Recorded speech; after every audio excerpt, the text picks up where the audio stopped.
able to view it at a later time. Thank you so much for joining us this morning. Noreen, if you'll switch to the next slide, please. I always want to make sure that we give full credit to the Texas Workforce Commission and the Charting the Course Initiative, who's been instrumental in providing the funds for us to be able to provide this 6-part series to you. Go ahead, please. Very important, if any family that is on the call today would still like to schedule a virtual Zoom session, please take a moment and open your camera, scan the QR code so that the counselors can begin scheduling if you have not already done so. Oh, did you want me to leave up that up there? Yeah, just for another second, it'll be fine if they haven't. We've been showing it every week. Sandy, are you taking care of the weight room, please? Thank you. Okay, yes, Noreen, you can switch now. All right, and most importantly, because we want to be able to offer sessions like this and other sessions related to transition for your youth and for you family members, we value your feedback. This feedback goes directly to Texas Workforce Commission. So again, if you would use the QR code, scan it with your camera. It's a very brief 15-second survey. We certainly appreciate your feedback.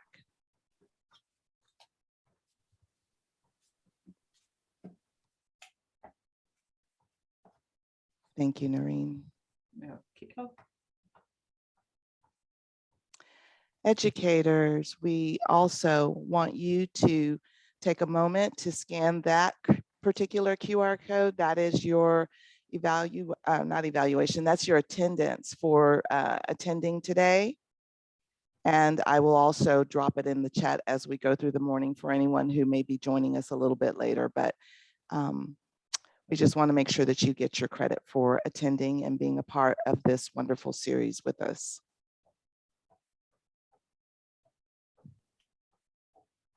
Noreen.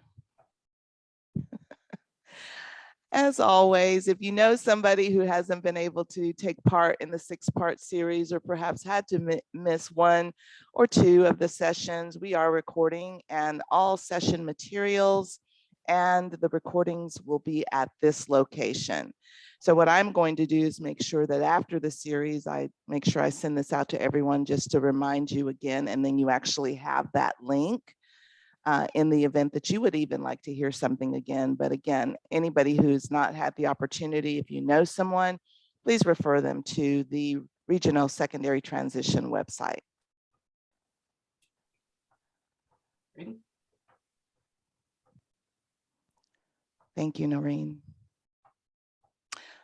And as always, we'd just like to remind you of the community tools and resources that are available to you in coordination or in conjunction to the great information that you are learning about in this 6-part series, this Let's Go to Work 6-part series. Go ahead, Noreen. Again, if you do not know who your vocational rehabilitation counselor is, you can simply go to this web address or scan that QR code and type in your zip code, and it will let you know who your VR counselor is that serves the area that you live in. Okay.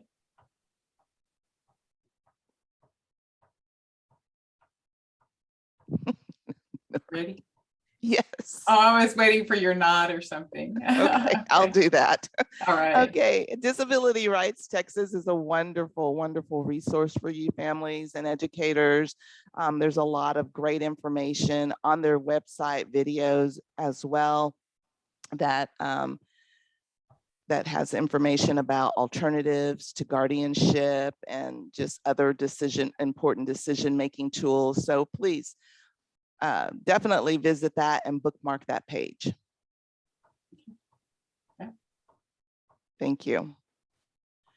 And then the Texas Transition and Employment Guide is available. It was revised in the fall of 2021.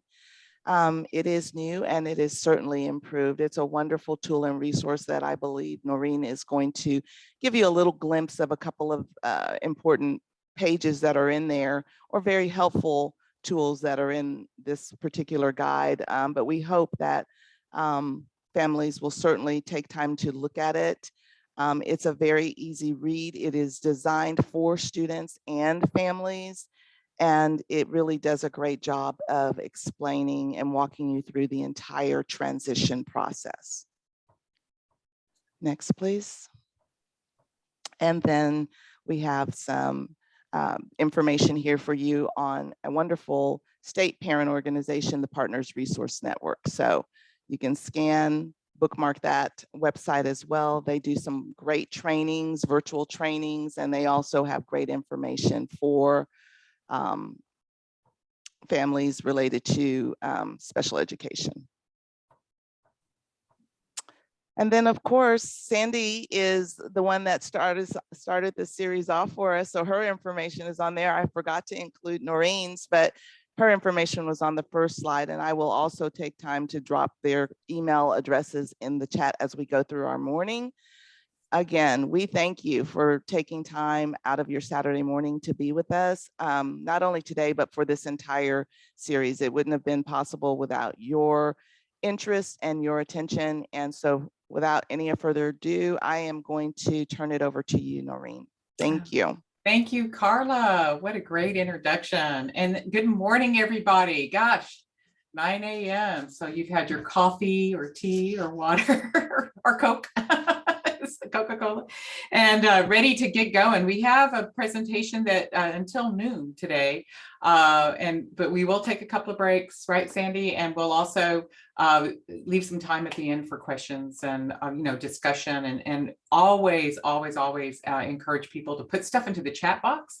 Sandy is there to help monitor it. And then what's really cool is that Sandy will actually be participating in a couple of the slides and sharing information about other services that we'll be wanting to cover. But we also have coming on about 10 o'clock, Ricky Broussard, who is one of the Imagine staff. He is our peer leader, our peer mentor leader, and he will be joining us about 10 o'clock or so to give us more information about self-determination and planning and supports and how to put it together in the community. So we're looking forward to having Ricky join us later on. When I went and reviewed all my slides this morning, I saw some errors and some changes I needed to make. And so there were some adjustments.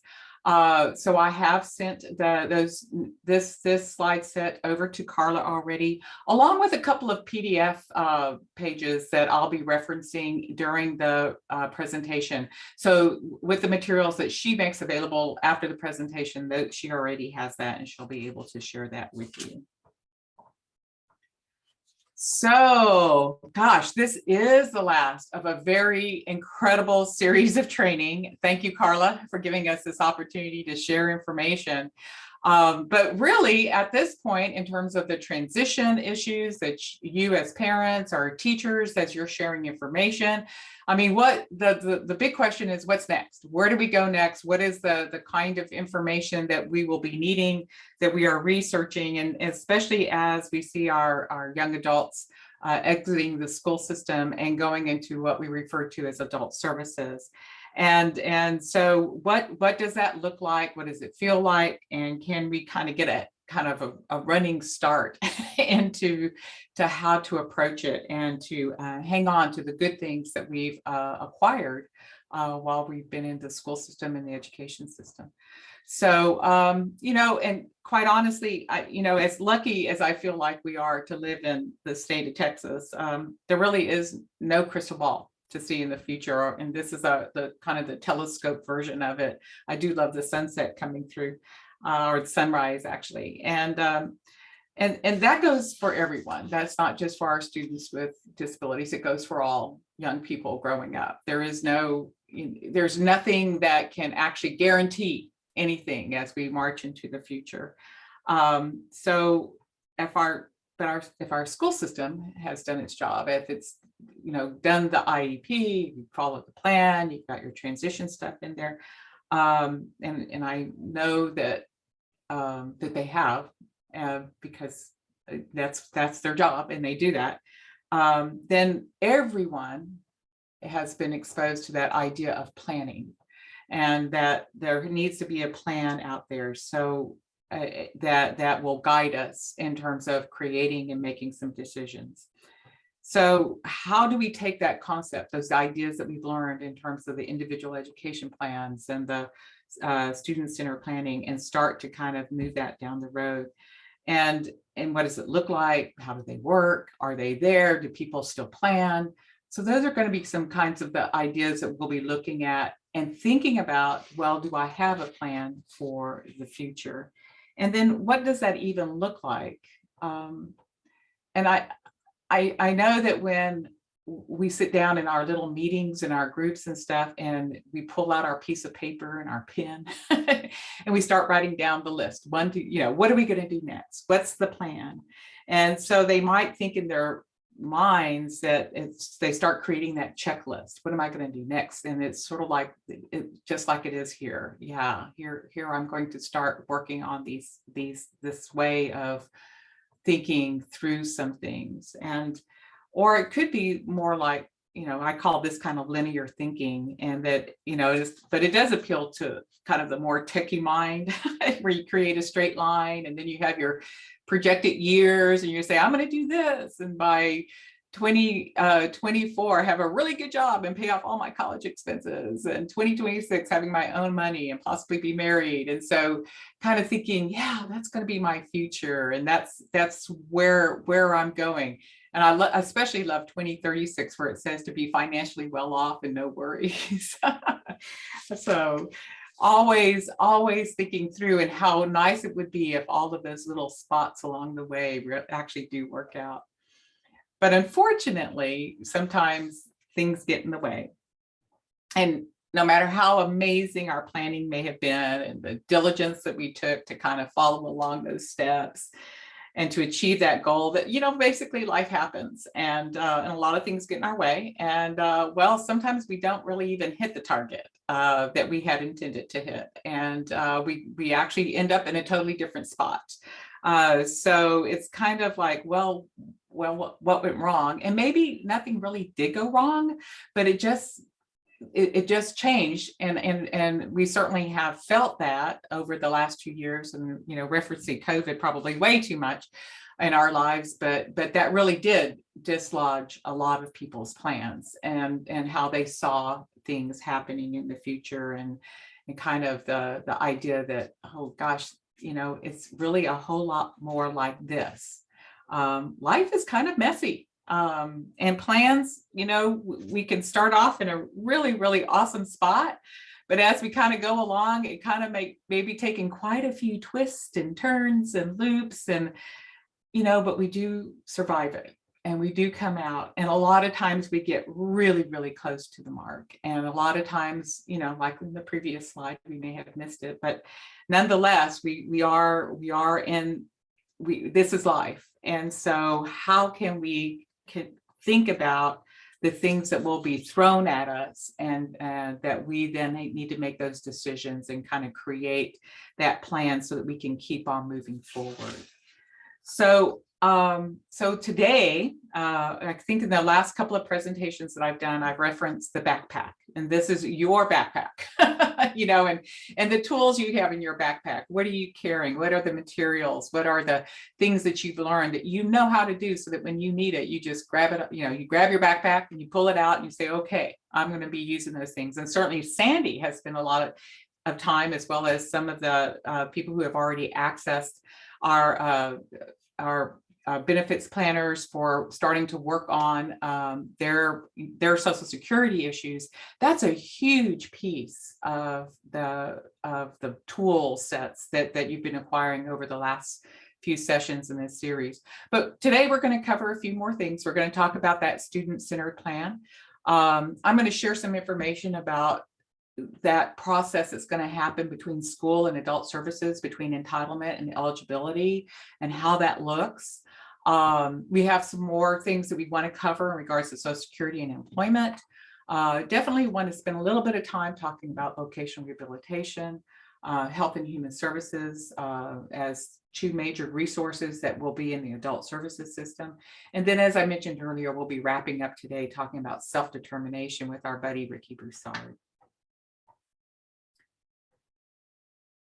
Well, so I did not have this in the previous list. But you may have this tool in your backpack. This is our buddy Jane Fonda, who's my age, by the way.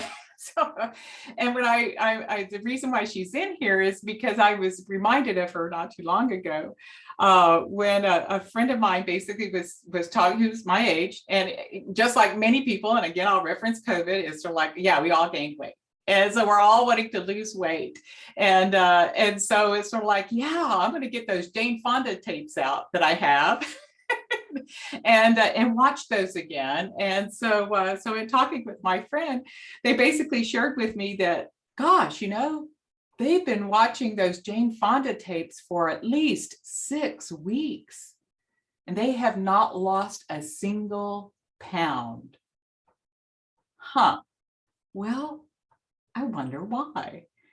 Well, maybe they didn't read the back of the Jane Fonda tape where they actually have to do the work. And so watching the tapes don't do any good unless you're in there with them and doing the actual work, which I'm sure all of you know, but it was still a funny thing. Yeah. So you have to jump in there and do the work, which is why I wanted to re-reference the Texas Transition Student Transitions Pathways Guide, this pathway guides, and notice the title, Successful Life After High School for Students with Disabilities. And then the Welcome to Your Future. So fits in perfectly to today's training. If you don't already have a copy of it, either a PDF on your computer or a hard copy that you can look at and reference, I recommend that you do that, because it actually is well written, it's easy to read, and it has lots of good information that I think you should reference and use. And this is one of the ones that I wanted to actually start with today, because the first bullet on our list of things was creating plans, creating a way to move forward. And so you will find on, it's actually pages 37 to 41 in the Pathways Guidebook. It's called Next Steps. And I'm going to see if I can't jump over to it. Can y'all see just the PDF file of it? Yes, ma'am. Yeah. So if you go down to, let me see, it's page 34, I think, of the Next Steps. There she is. It's actually page 37 in the book itself, but you'll see a guide that says Next Steps, How to Plan for the Future. And I love this guide. The Imagine staff actually worked with a local ARC here in the Gulf Coast some time back, and kind of we created what we call the transition toolkit, but this is like 20 years ago. So this guide actually has a lot of the similar features that I really, really like, because it starts so early. It starts with early childhood, and then you'll notice on this grid on the left-hand side, it says, what have you already completed? What's in progress? And what's needed to be done? And as parents, and of course I'm a sibling, my youngest brother has Down syndrome. And when I think about, as he progressed, how cool it would have been as a practitioner, and now a person providing services in the system, to have a family member already coming in with some pretty organized information about, well, these are the things we've done. These are the things that we kind of think we're doing now, but we need some help on. And these are the things that we don't understand. And so we either need to have someone else do it for us, or we don't understand how this fits in to my son, my daughter's life, or what we could be what we could be doing, or who is the professional out there that could be helping us with it. It's really, really cool that it started at such a young age, because, you know, we make transitions all the way through our lifespan. And to think that it's only something that happens to young adults starting at the age of 14 and leaving the school system is sort of like, you know, let's take again, think of that plan and that running start, you know, kind of launching into a path that gives you a little bit better push into that adulthood, into that future, and for the rest of your life. So as you go through this process and look at some of the suggestions, ages 6 to 10, the middle school, here's that age 14. So look at all you've already started to work on for your child's adult life before you even get to that transition age. And I am quite sure that since most of you are here at this training, that you're probably already working on these things, and actually seeing our students being very involved in, for instance, in their own IEP, and participating and sharing information and developing skills for money management, you know, a small allowance, or actually knowing what money is and the purpose of money. So there's so much to think about that we do with all of our children, that sometimes students are sometimes children with disabilities are left out of that process. If you are a family that has children with disabilities as well as siblings, making the expectations across the board and sharing that with the siblings, yeah, you needs to know about money, then is an important message for all of them, because we as siblings carry that into our adult life, especially as we are helping and supporting our sibling with a disability. So knowing and setting that criteria, those expectations early. And of course, the book goes on, it goes into high school, ages 14 to 18. A lot, again, managing schedules, activities, practicing and filling out job applications, a lot of good pieces. And this, like filling out job applications and going through the interview process, that may be one that says that we have not done that, but we need help. That is not something I, Noreen, know how to do, but I need help with that. Who can help me? And that would be a legitimate question at an IEP meeting, where you're talking about transition. And these are the things that I see that I need to be working on. What do you think? And sharing that information with the team. And especially if the young adult can be the person sharing that information, that is especially important. When you're getting down to age 18, registering to vote, are there going to be people involved in selective service? What does that look like? And then I'll be talking about assistance later, because those are all some of the other topics. But a lot of the information in here are, you know, it's a long list. You don't need to do everything. It gives you some options. You will see the pieces on vocational rehabilitation and again, Social Security, which is everything you all are working on. So that's fabulous. And then the extracurricular activities, just an exceptional list of ideas, very extensive. And you might be thinking about, oh, I'm going to wait for that till next year. Or, gosh, that's something we've already done this, so now we need to move on to another idea. There are pages previous to this, and I will point out to the one about the medical health, because it does reference, you know, you've been working with a pediatrician now, usually in health, and as you progress to adulthood, what's that next step? Who's going to be the next physician that's involved in your son or daughter's life, and setting up those doctor relationships.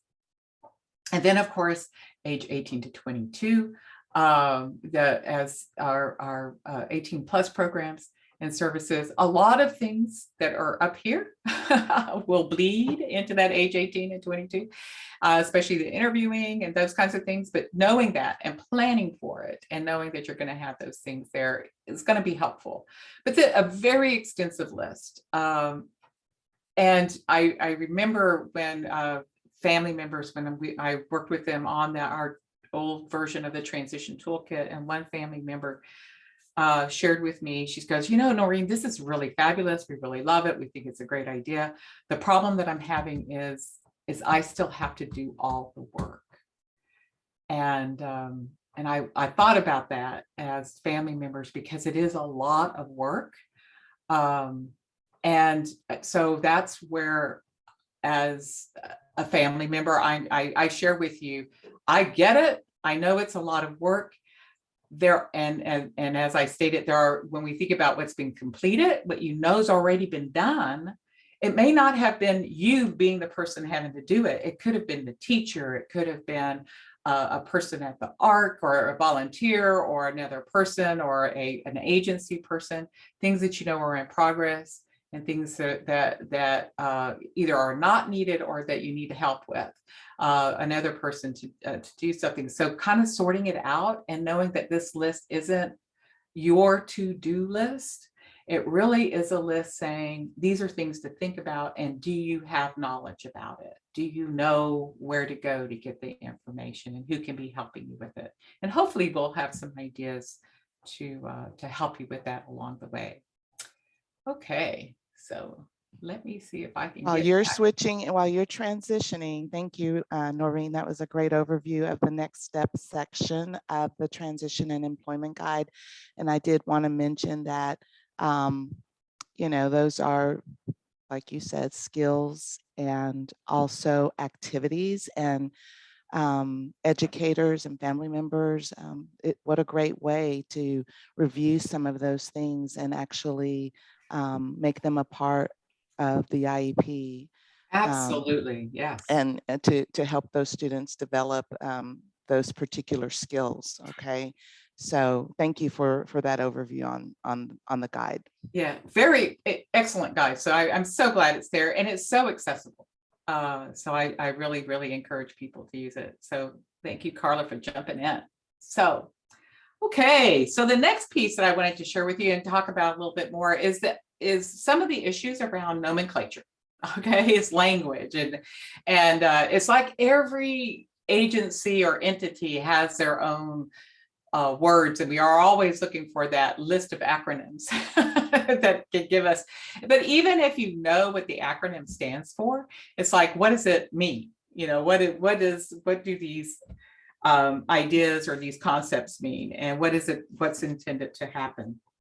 So two of the words, though, that get thrown out there a lot are entitlement and eligibility. And so, and a big piece of so I kind of wanted to cover that, and what do those words mean, and where do they fit in as we walk through this planning process, and as we walk through the services of the future. So basically, when we're talking about entitlements, that, you know, they usually refers to government programs. This actually came out of the dictionary, and is providing benefits to the members of a specific group.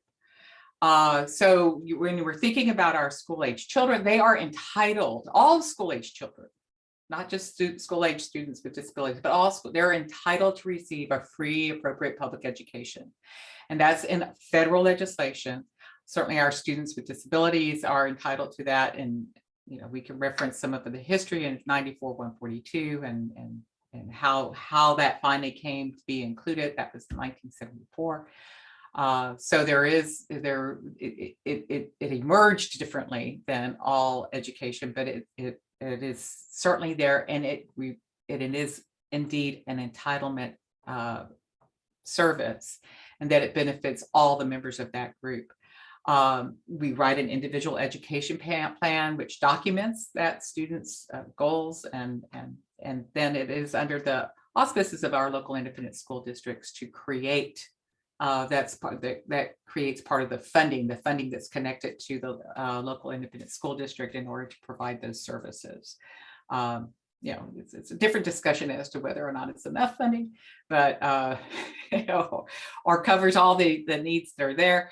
But that's kind of that entitlement, that's how that money flows in order to pay for those services. Okay, so entitlement is one thing. Again, I guess I the students are entitled to that free, appropriate public education. Least restrictive environment is another entitlement part of it, specifically designed instructional models, and also some related services. And then preparation for the further education, employment, independent living is what we're talking about today, is that transition piece. And so school has connected to it a lot of pieces, and that being a part of what is expected from the education system to, again, fill up that backpack with tools so that when you launch into the adult services, or you launch into the world as an adult, that you have those tools with you to be able to live your life, to live a meaningful life in the community. But as you're going into that adulthood and moving from being from a young adult and into the adult services, the word changes. That it changes from entitlement to eligibility. And eligibility kind of throws a lot of new rules at us, and it can get confusing. That's okay. Even people who are in the system and have been doing things for a while have to go back and look at what the rules are, so that they make sure that they're doing it right, that things are kind of following and landing in place. And it could get really complicated too. So, the same goes for entitlement, but eligibility kind of creates a new set of rules and issues that we thought we already solved, but somehow we need to go through things again. And so lots of stories related to that. But again, the word assessment will come up quite a few times as we're going through eligibility processes. But it is how the system determines the suitability for a specific service, and that is the person is selected or found eligible based on the criteria that was set in place. And so most of our adult services are more based on that eligibility process, and that they look at specific specific populations, specific needs and requirements for that agency to deliver a service. So there's lots, the idea that eligibility is for the services, but the services are not guaranteed. Okay, so a person can be eligible for something, but if the service is not there, or if it's not, or if there's a waiting list, they're not necessarily guaranteed. Whereas entitlement, everyone is entitled to free appropriate education. So then the person, the individual themselves, if an adult with a disability or a parent or a guardian, is responsible to obtain the service. Okay, it's not really the responsibility of the school to do that. The school can give us a lot of resources, can give us a lot of information, can give us a lot of, can even be there, and can even do things like help invite a person to an ARD meeting in hopes that that staff person or that individual will come. But really, when we look at eligibility, it really is the responsibility of the parent or the young adult to be able to initiate it, and to follow up, and to get to the meetings, and to do the things that need to happen in order to get through the process. And many times the services are very dependent on staff capacity and funding to provide the service. So as a young adult, or one of my first jobs as a social worker back in 1980, well, actually 1979, I was doing a lot of advocacy work for the ARC of the state of Texas, and I will never forget our executive director telling me, what the state of Texas giveth, the state of Texas can taketh away. And they have, in fact, taken many things away, as we advocated for something, we got something in, and they got the funding attached to it, and then things changed, usually a recession of some sort, and things did get taken away. And and then we work again to get things replaced. And so that does happen. Funding is not always there to provide the service, and to a large extent, that's why we do have the waiting lists that we have. There are other issues that happen that create problems around funding. For instance, the population explosion in the state of Texas is enormous. And so we see a lot more people needing services as they move into the state of Texas. And so that is competition for a very, the finite funding that's allocated every 2 years in our state legislature. So another example, or probably the clearest example that I could give you in regards to entitlement versus eligibility, is actually in Social Security. And I might ask Sandy to jump in a little bit, but to explain it. But when you think about Social Security and the benefits that are based on earnings, this is an entitlement. It is what we have, what a parent has put in when they're working and they're putting in their funds for that, for their benefit for retirement. And those are those taxes that are collected that are put into our Social Security fund, that when we turn age of retirement or that 62 or older, then we are entitled to receive that Social Security check. Now, there's lots of other rules. There are other benefits that for eligible family members. But basically, when you are a person who's giving into the system, that is then your entitlement in terms of what you receive back. It has certain criteria related to it. But again, that becomes an entitlement piece. When you look at supplemental security income, it is not an entitlement. It is very much based on eligibility. It is means tested, and that you have to, it's not only that you're giving information about your disability and do you qualify based on these disabilities, but it's the income issue and the means issue, and then also staying within, you have to have a limited income, you have to retain your limited resources and staying under that, and there are no benefits for the family from supplemental security income. So it's very much a different feel, and I'm pretty sure you guys have gotten that information over the last few sessions in regards to the differences between that. Sandy, is there anything you wanted to add to that? Well, I kept waiting because I kept saying, okay, I'll say this. Oh, she just did. Okay, I'll say this. Oh, she just did. So, I think you covered it really, really well, because there is a very clear line between entitlement and eligibility with these two programs. So I really don't at this point have anything to say. Yeah, okay. I might have more to say around the employment network part. Yeah, certainly if you guys have questions about that, jump in or send it into the chat box, because we need to be very clear about that there is a difference in that difference between that entitlement and then the eligibility piece.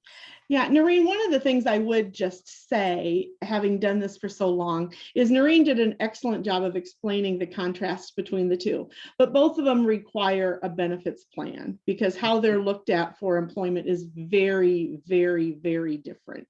So that's the only thing I would add, Noreen, is they both still require planning. Excellent, excellent. When you're talking about the employment piece, adding that to it. Okay, excellent. So let's think through some other eligibility issues or services with eligibility as a main criteria. And the first one I'm going to talk about is vocational rehabilitation. I found this cool little logo for Texas Workforce Commission. And notice the wording here, presumed eligibility for vocational rehabilitation. And I think that this is a kind of a fine thread of information that's just good for you guys to have, and that individuals, I'll just read it, individuals who receive certain benefits, and specifically I'm referencing the Social Security benefits, and secondly, apply for vocational rehabilitation services, are presumed eligible for vocational rehabilitation services.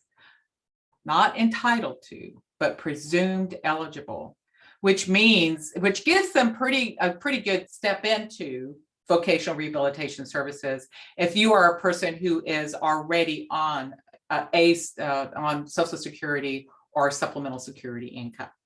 So and that presumption of eligibility means the Social Security Administration has already found you to be a person who has a disability that requires this additional assistance. And they actually have a relationship. Social Security has a relationship with vocational rehabilitation where they say, we want you to help people find employment to reduce their dependency on Social Security, but also to increase their sustainability, their life resources. So that presumed eligibility also refers to long-term services and supports from, in our case, it would be Health and Human Services, or if the person is eligible for pursuing competitive or supported employment.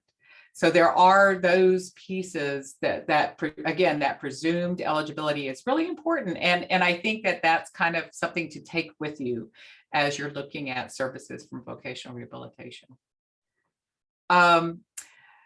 There is a service from vocational rehabilitation that I think we've covered in the past, just kind of spend a couple of more minutes on it because it is specifically targeting our youth, our students who ages 14 to 22. And also kind of our young adults moving out of the school system. And it's called Pre-Employment Transition Services. And again, the eligibility for this is a little bit different than full vocational rehabilitation services, especially for our young adults, and that you can actually receive services as a young student or a student with a disability under an eligibility criteria called potentially eligible. And basically that is with a referral from the school district. The teacher can create that referral with the permission from the parent, and there will actually be signature pages. There's actually quite a clear referral process where there's that signature from the parent, that knowledge from the student, and that they then send in the IEP and other information to where vocational rehabilitation determines that student with a disability is potentially eligible. That is not the same as eligibility for regular vocational rehabilitation services.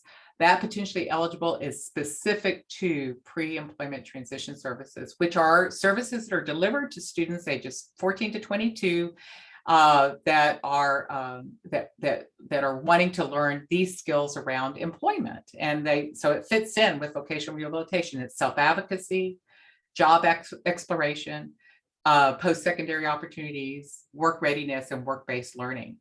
And so they're not usually individualized, although they can be.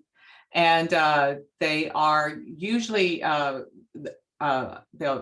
vocational rehabilitation will use a contractor to go and work in the school district to provide these services in these classes. And the classes can be up to 30 hours. So in the case of Imagine Enterprises, we work with some school districts around here in the Gulf Coast area, and we'll work with the teachers and provide those services within that school district to be able to, bring the information about employment. And we're working side by side with the school. And in most cases, that's what I have found providers doing, in addition to doing summer camps. So this is but it is a specific service under vocational rehabilitation, and it talks about that potentially eligible student. And it it's a very it again is adding to that ramp of information that the student has as they prepare for their adulthood, as they learn about employment, as they learn about post-secondary education, if that's the path that they're going on, and getting ready for work. So it's a relatively new service to our system. Noreen, can I just say something before you move on with that? Sure. Potentially eligible? Another service that's a little separated from pre-ETS, but could also be a piece, is you can also request a benefits plan be done on that student if they're working or having any level of earnings, including the summer earn and learn, and including the paid work experience. So I just wanted to throw that in there too, that you can get a benefits planning through your potentially eligible status. Right, right. Yeah. And of course, that might require a little bit of training. That is not something that typically transition vocational rehabilitation counselors have done, but they are more inclined to now with some of the new, like I said, there's new rules, and so they're more inclined to do that now as they have as we've learned about what happens to students on benefits that and they start to earn money.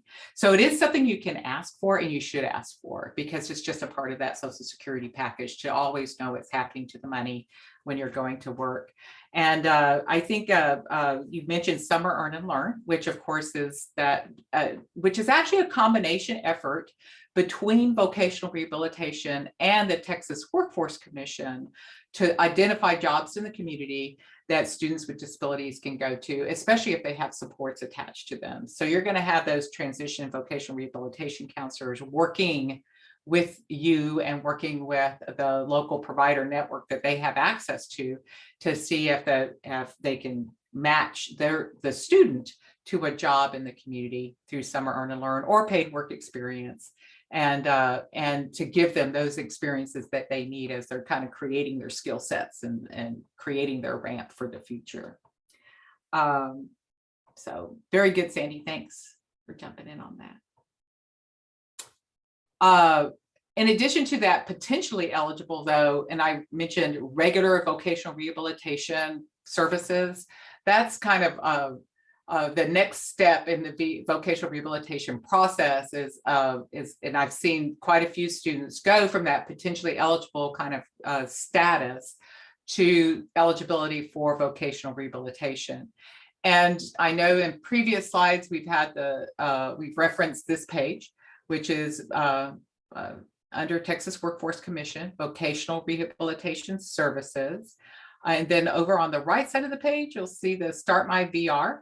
And it's a click, and it actually it creates a referral document that then gets processed through the state. And this is a relatively new technology for vocational rehabilitation. It actually did occur during the COVID period as they were trying to figure out ways, because previously most people would just go into a VR office, have that face-to-face meeting, and start that VR process that way. Well, now this is a technology resource that you can use in terms of creating that referral to vocational rehabilitation services.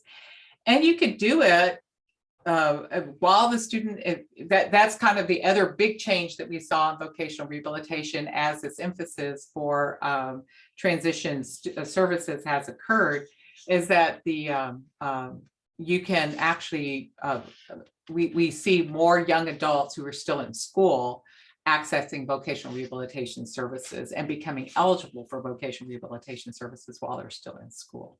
So it's kind of a lot of changes occurring kind of in the landscape, and a lot of some good reasons for that to have occurred as well. Let's see. So what does vocational rehabilitation do? What does that look differently? You know, potentially eligible, I just listed those courses for the young students.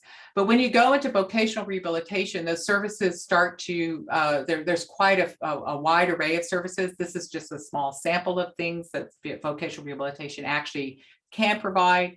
The one thing that happens for any person who is eligible for vocational rehabilitation services and then start to receive services is that they will always get vocational counseling guidance. That's just a consistent service throughout all of the individual plans for employment. But there may be a lot of other things depending upon what the plan is that's written. That could be including devices, and you know, that could be anything from technology to wheelchairs, braces, hearing aids, mobility devices. So it depends on the person's need. There could be therapy that the individual needs, especially if it's kind of a specific therapy that helps them mitigate their disability and allows them to work. The services that most people are familiar with are things like supported employment, job placement, job skills training. That, of course, is a huge piece of what vocational rehabilitation wants to provide and can provide. But they can also give some medical, psychological, and vocational assessments as a part of their eligibility process. But in addition to that, that may be something that continues as a part of supporting and helping a person to stay on a job. On the job training is still referenced a lot in their literature, but it also could be the same as paid work experience, is I think the more current kind of term that's being used. And that when we look at trying to figure out how is this person going to work and what is the skill sets that they can actually acquire, that on the job training is a piece that is actually being is very, very helpful. One of our very old stories of a wonderful person who had a lot of incredible skills, but boy, we just could not figure out where they were going to land in terms of a job. Had 9 jobs before we actually landed one that they kept. And so remember that employment is to find, get, and keep. So in his case, we could find and get pretty easily because he was just this dynamic person with this personality and everybody wanted to hire him, but then he didn't want to keep. And so that find, get, and keep, that on the job training kind of mode kind of helped us ramp up into something, a lot of work, but got him into that job that he could keep. And again, for people with visual impairments, their specific tool sets may be things that they are going to need in order to be successful on the job. So Sandy, what's up? Hey, can you progress the slide?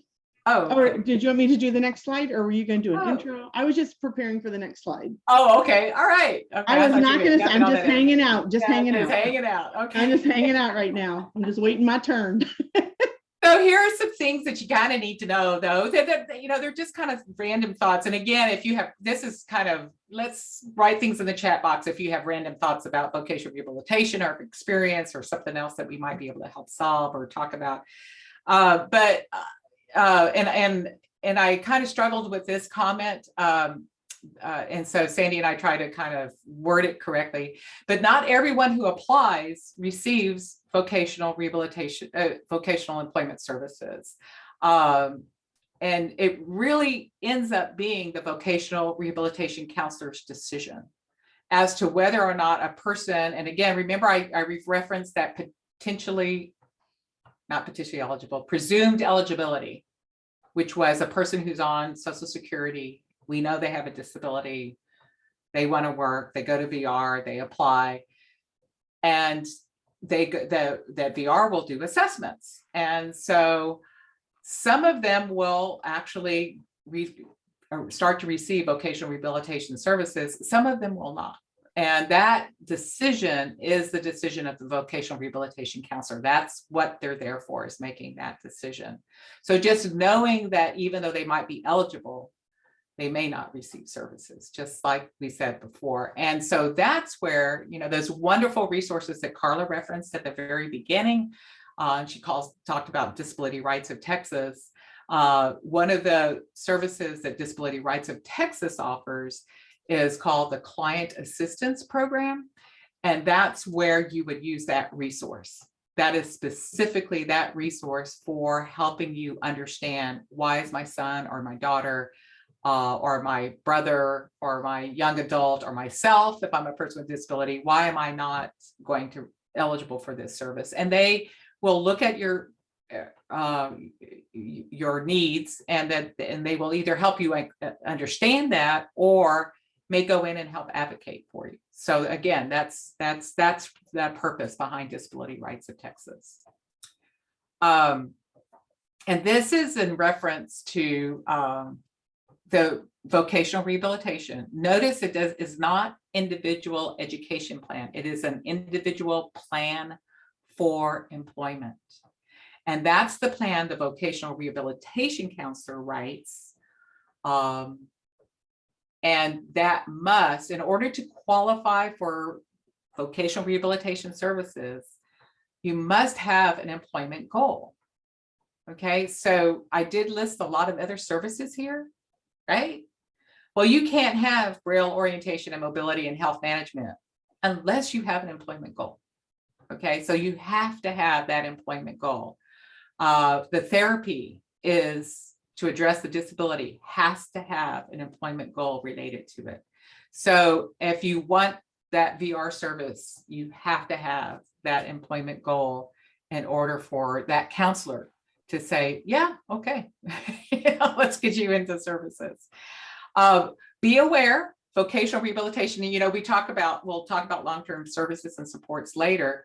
Sometimes we get confused. We think that they'll be there for forever. Well, vocational rehabilitation services are not really intended to be forever. They're intended to be very short-term, very similar to education in terms of a discrete period of time where you're going to learn these skill sets. We're going to give you these kinds of supports, and then you're going to launch into your career, right?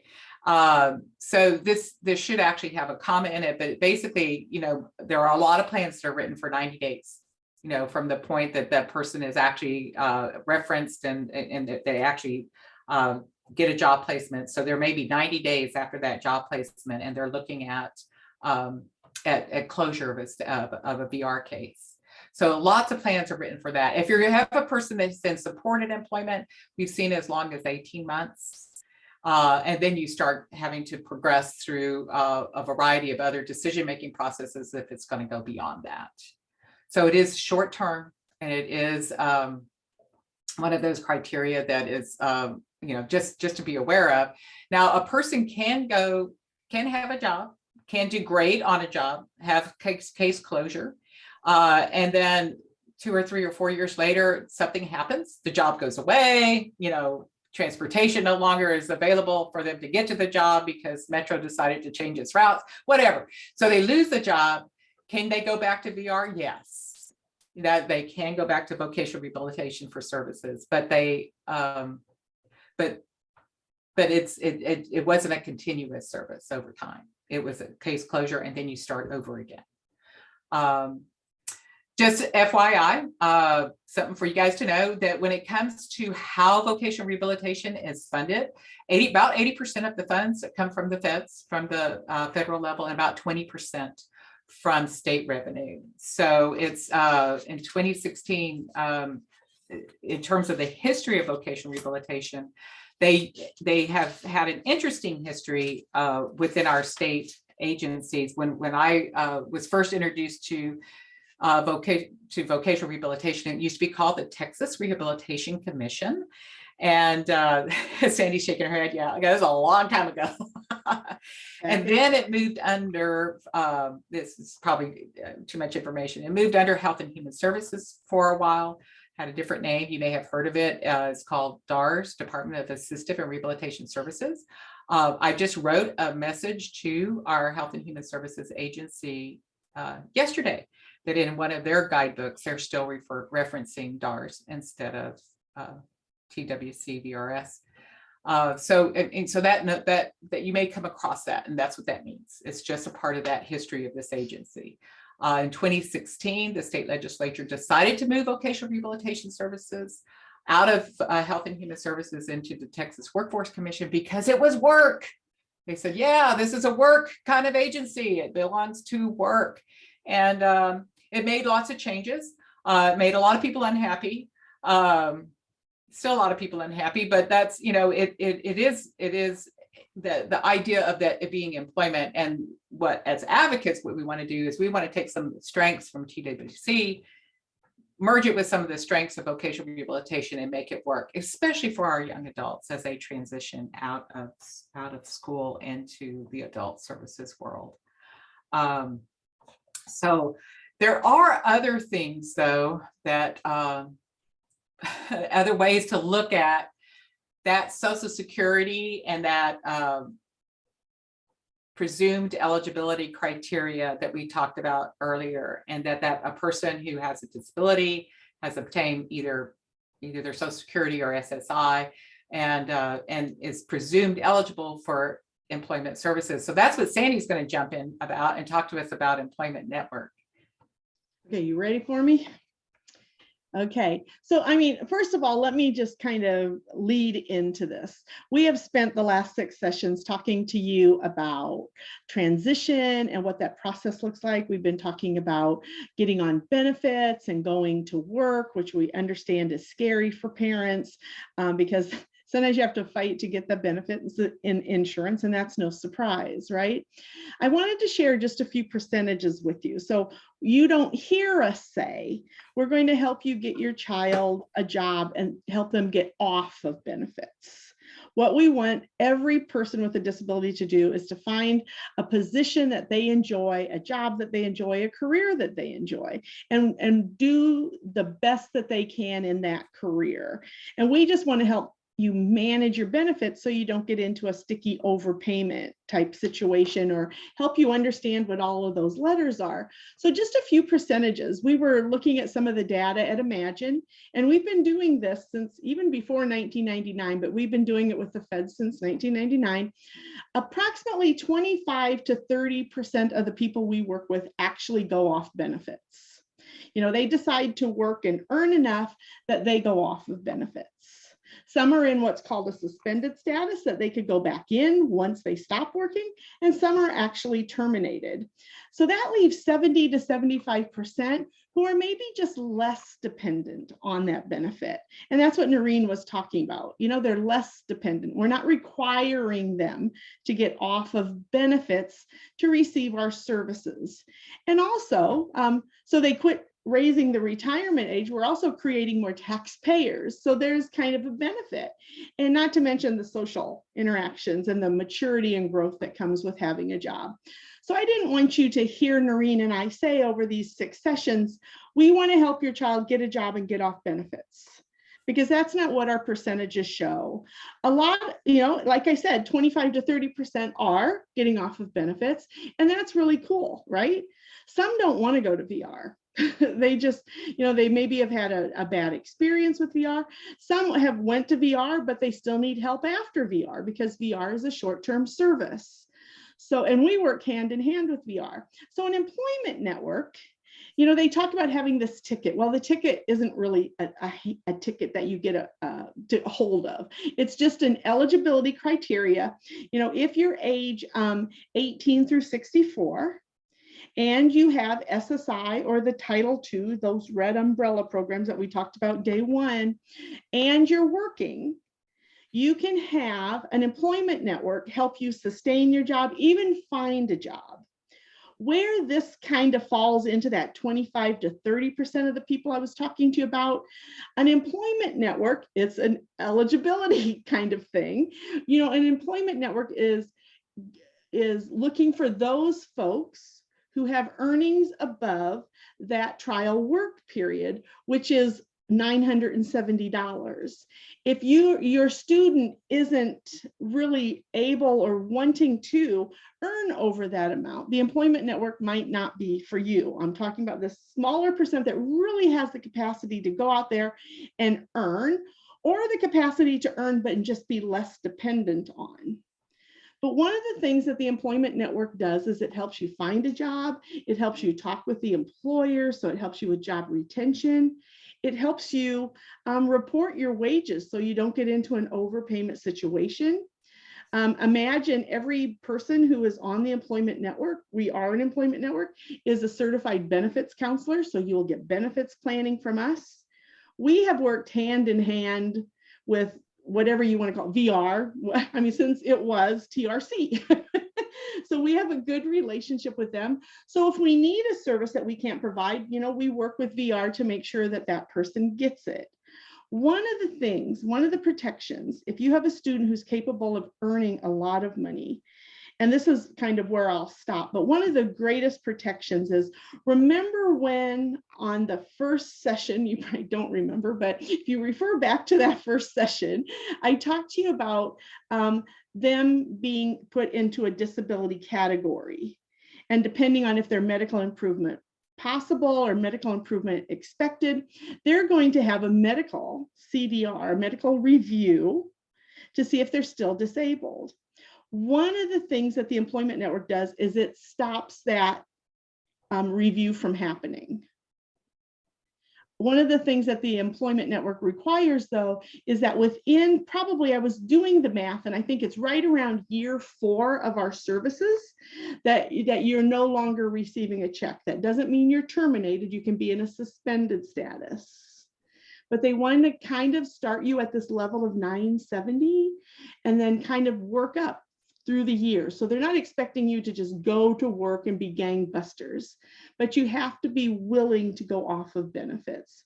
So again, talking to the 25% group, if you have any questions, feel free to put them in the chat and I can respond to them, or send me an email later and I can get you more information.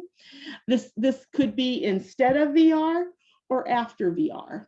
You know, we're not in competition. There's enough work for everybody.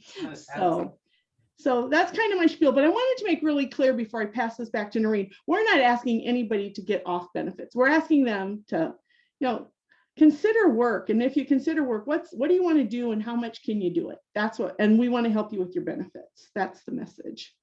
Okay, Noreen, back to you. Right. Thank you, Sandy. And that's, employment networks are contracted with Social Security Administration, not with vocational rehabilitation. So they are providers. There are several providers in the state of Texas. This just happens to be the flyer from Imagine Enterprises, but it kind of pretty much the same criteria for all of the providers that are in the state. But Social Security, this is a direct contract with the Social Security Administration, again, for that presumed eligibility piece, that they want people with disabilities to be a part of the workforce and to be contributing to the workforce. So it is about 10:05.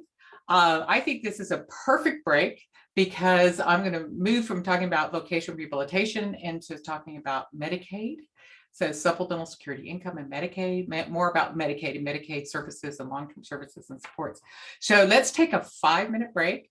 I see my clock saying it's 10:06. So come back at 10:10, 10:11, and we'll be here. How's that? A 5-minute break? Okay.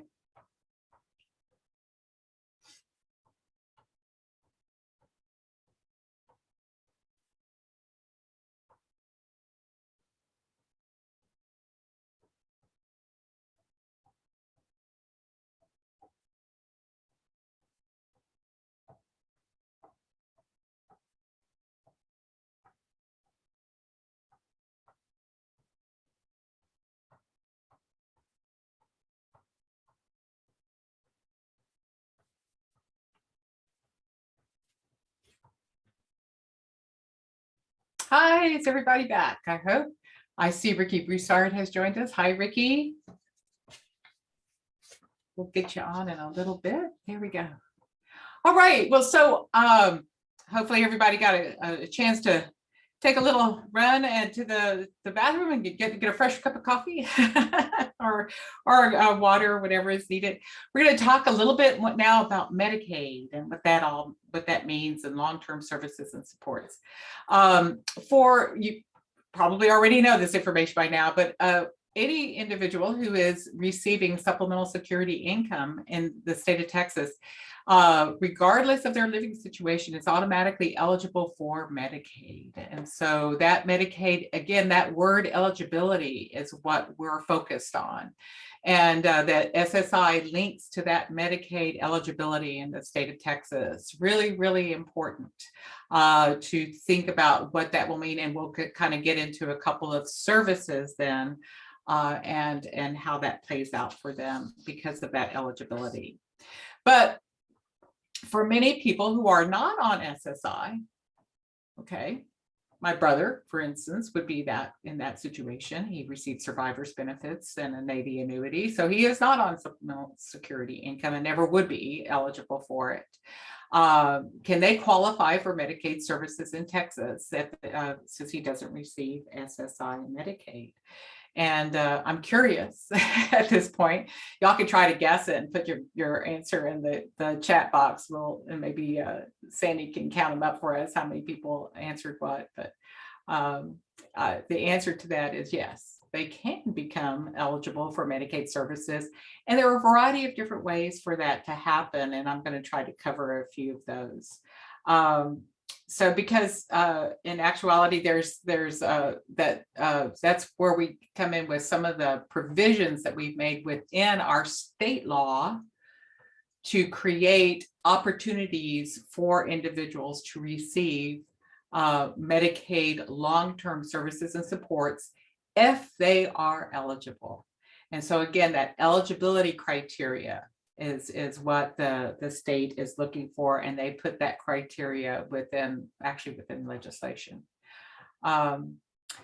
So a lot of eligibility for Medicaid services are even in the Texas criteria will still be based on income.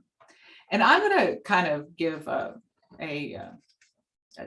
just say that while I did quite a bit of research in terms of trying to figure out how does the state of Texas eligibility office determine, what that income level for individuals, there's a lot of variances and criteria that goes into it in regards to our Medicaid waivers or other kinds of Medicaid services.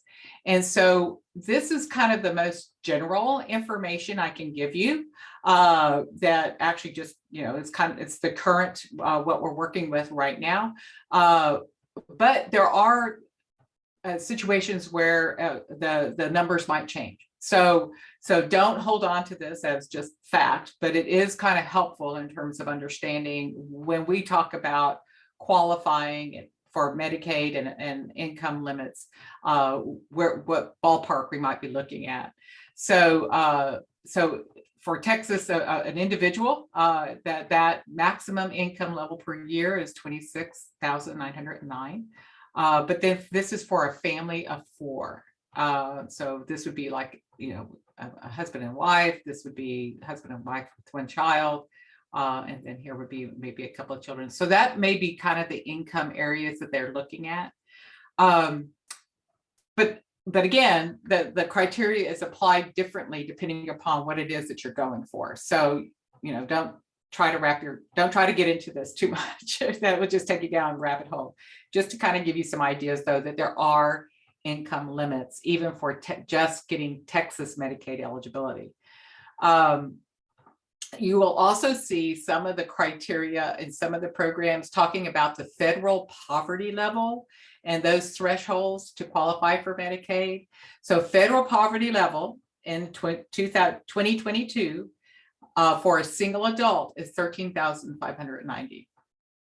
Okay, so that's that income level in terms of just federal poverty level. For a family of 4, it's $27,750, which is real different than this here. And for a family of 8, it doesn't even approach that. So there's some major differences in regards to the federal poverty level and what you qualify for Medicaid in Texas. What you'll see in some of the, when they are processing, when eligibility workers in the state of Texas, if you are processing your application for Medicaid, then what they will be doing is applying their what the legislators have allowed in terms of eligibility, and it could be like 250% of the federal poverty level is frequently something that you'll see, or 300% of the federal poverty level for this maximum income level. So that's why I say don't wrap your head around it too much. That it does change sometimes depending upon what the program is, and that's very specific to those programs. And again, that eligibility criteria. One of the primary ways, and I'm glad, Ricky, that you're involved with us today, because I'm going to use you as an example. and Ricky's rule of nothing about me without me. But Ricky uses this, and several other people that we've worked with, and I know that Sandy's benefits counselors have helped a lot of people to use or get access to the Medicaid buy-in. This is for adult Texans with disabilities who are not eligible for supplemental security income. But if they are a person with a disability, they can apply for work, and it's really looking at that health insurance benefit, that Medicaid health insurance benefit, and if they're exceeding traditional Medicaid limits. And so this is a way to either retain your Medicaid eligibility if you're a person who's been working and you've had Medicaid all along, and then you've exceeded some threshold for the state, and then you want to stay on Medicaid, so you use the Medicaid buy-in. Just be aware with this particular Medicaid process that you may need to pay a monthly premium as a part of that eligibility. And it is based on a sliding scale. So there is an income limit for eligibility, and it's 250%. Remember, I just said that in the previous slide, that they use different eligibility criteria and based on either the federal poverty level or some other assignment of funding. So that's in this case is 250% of the federal poverty level. I calculated this, but don't take my word for it. I heard somebody's speaker go on. Is that you, Sandy? It is me. I just want to say, because we do help people with the Medicaid buy-in application often, there is no minimum income limit. It's not like you have to be earning 20 hours a week or something like that. You just have to have a job. Maybe it's 1 day a week, maybe it's 2 hours a week. As long as you can prove that you're working, you do have to be working to apply for this benefit, but there is no minimum income rule limit. Right. Okay. Thank you for adding that, because yeah, even if you have a job that's 5 hours a week, yeah, you can still get Medicaid. Yes. And you've not been eligible for SSI, but you need the Medicaid services and the health insurance, then this would be something that you could apply for. Okay. Yes, ma'am. Excellent. Interestingly enough, there is also a Medicaid buy-in for children, and if there's a couple of ways to access this, but I'm always hopeful that our children's services will lead people to access to information about Medicaid buy-in for children services, and these are for children with disabilities up to the age of 19. And the family income, here again, a different kind of percentage for eligibility, is 300% of the federal poverty level. So that, and what you are achieving then, okay, so you are a low income family, and you may not have health insurance for your children. You may not have, but you're looking for a CHIP, or if your child has a disability, then this would be another option, is that you're needing those additional services and supports and access into Medicaid, then this might be something that you would want to apply for. You may have, again, a monthly premium associated to it, and hence the words buy-in, right? And that's that 300% of the federal poverty level.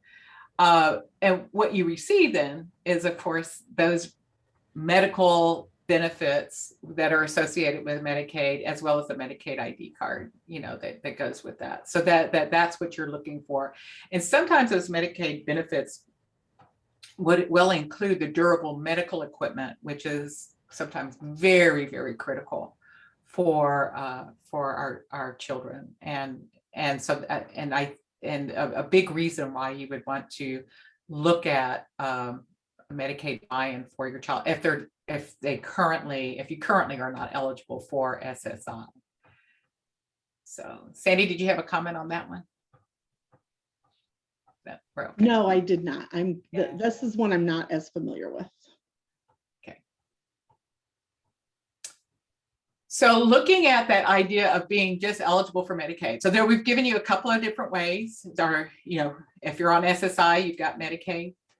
But you've also got Medicaid buy-in for children and Medicaid buy-in for adults. So looking at that idea of long-term services and supports, and that is also attached to Medicaid, because usually when we think of Medicaid, we think of that health insurance. But now we want to think about it in addition to the health insurance and the long-term services and supports, and how that's defined. And we're generally looking at what is going to be available for a person in the community, the home and community-based services. But there also are institutional services associated with Medicaid. And of course, they're looking at those services being able to support an individual so that has that a disability that needs the health and services and supports, but also for that their independence and their inclusion in the community. And long-term services and supports has an interesting, feel to it, and what you might be able to have access to as you progress through the service delivery system. And one of the things that we find is that once you are eligible for Medicaid and those and then the services, that sometimes that eligibility will then lead you to an entitlement. Okay, so that's kind of a little bit twisted, I'll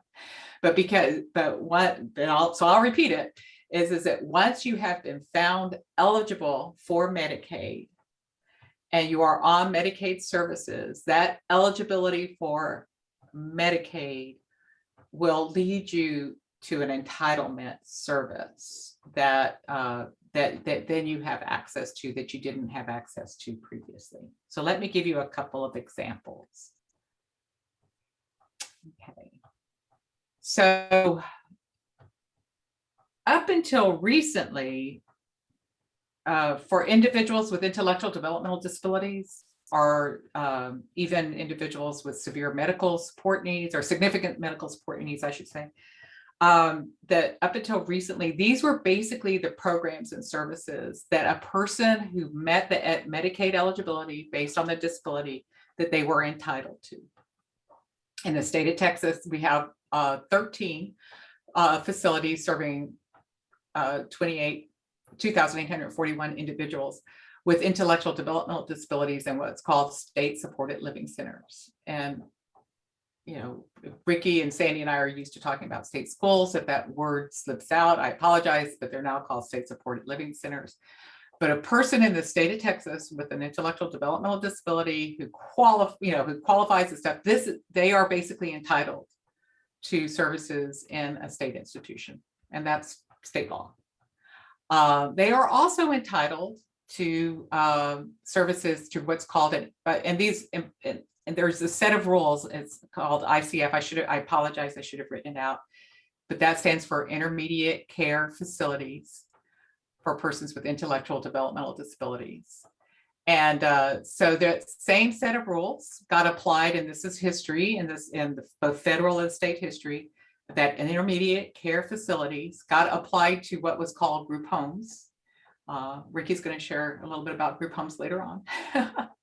And but those would be, down here I wrote 6 to 10.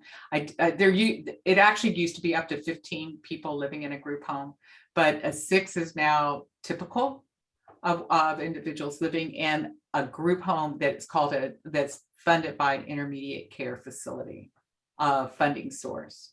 And again, this is an entitlement. Okay, but there's what the state of Texas did was they decided at some point that there should be no new funding going into this type of service. And so there are a limited number of group homes, because the other ICF that's available is the state supported living centers, and there's quite a bit of space in this. So the 13 facilities.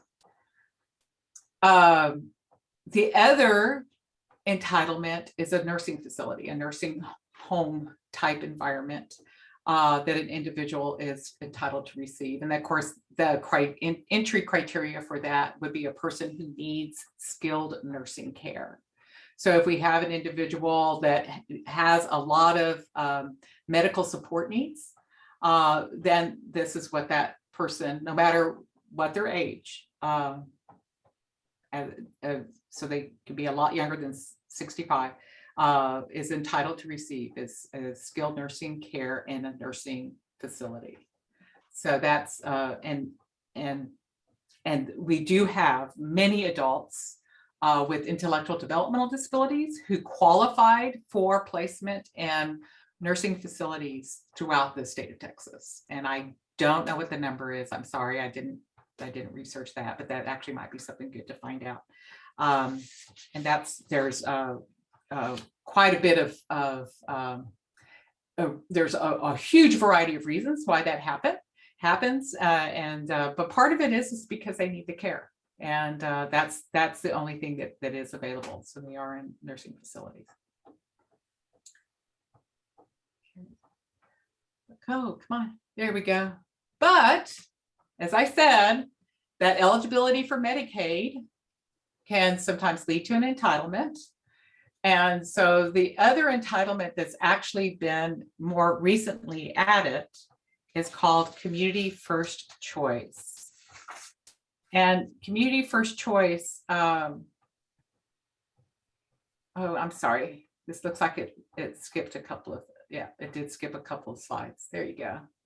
It's called community first choice. And this is an entitlement, again, for people with intellectual developmental disabilities who are on Medicaid, and that they, and it's pretty recent. It only came into it came into legislation in 2013, but the services started in 2015.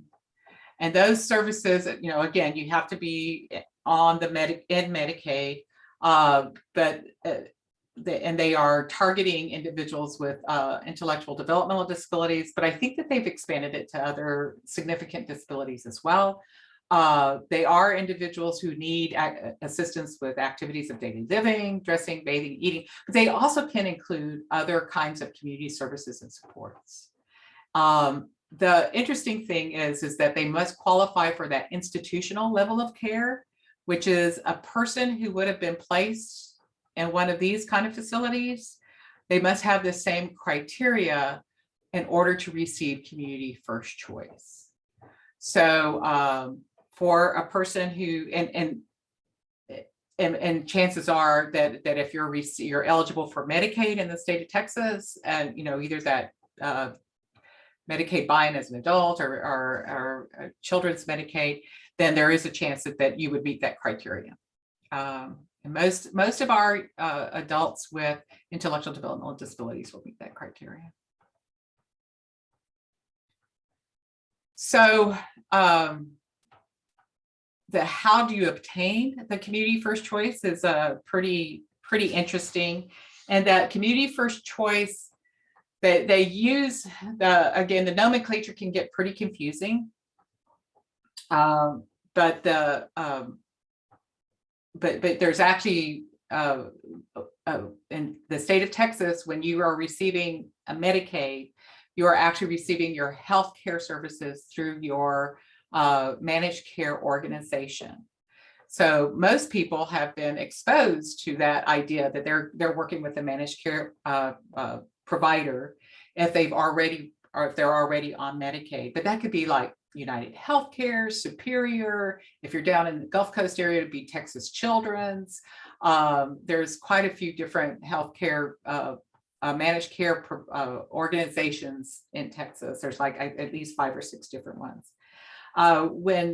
So in order, if your son or daughter's on Medicaid already and they qualify for Medicaid, and you're attached to a managed care provider, then chances are they might also be eligible for community first choice services.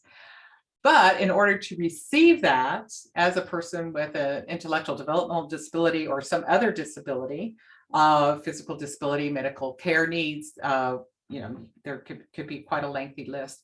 You would also need to work with your local IDD authority, local intellectual developmental disability authority, or the local mental health authority in order to qualify, or in order to meet some of the qualifications for that services.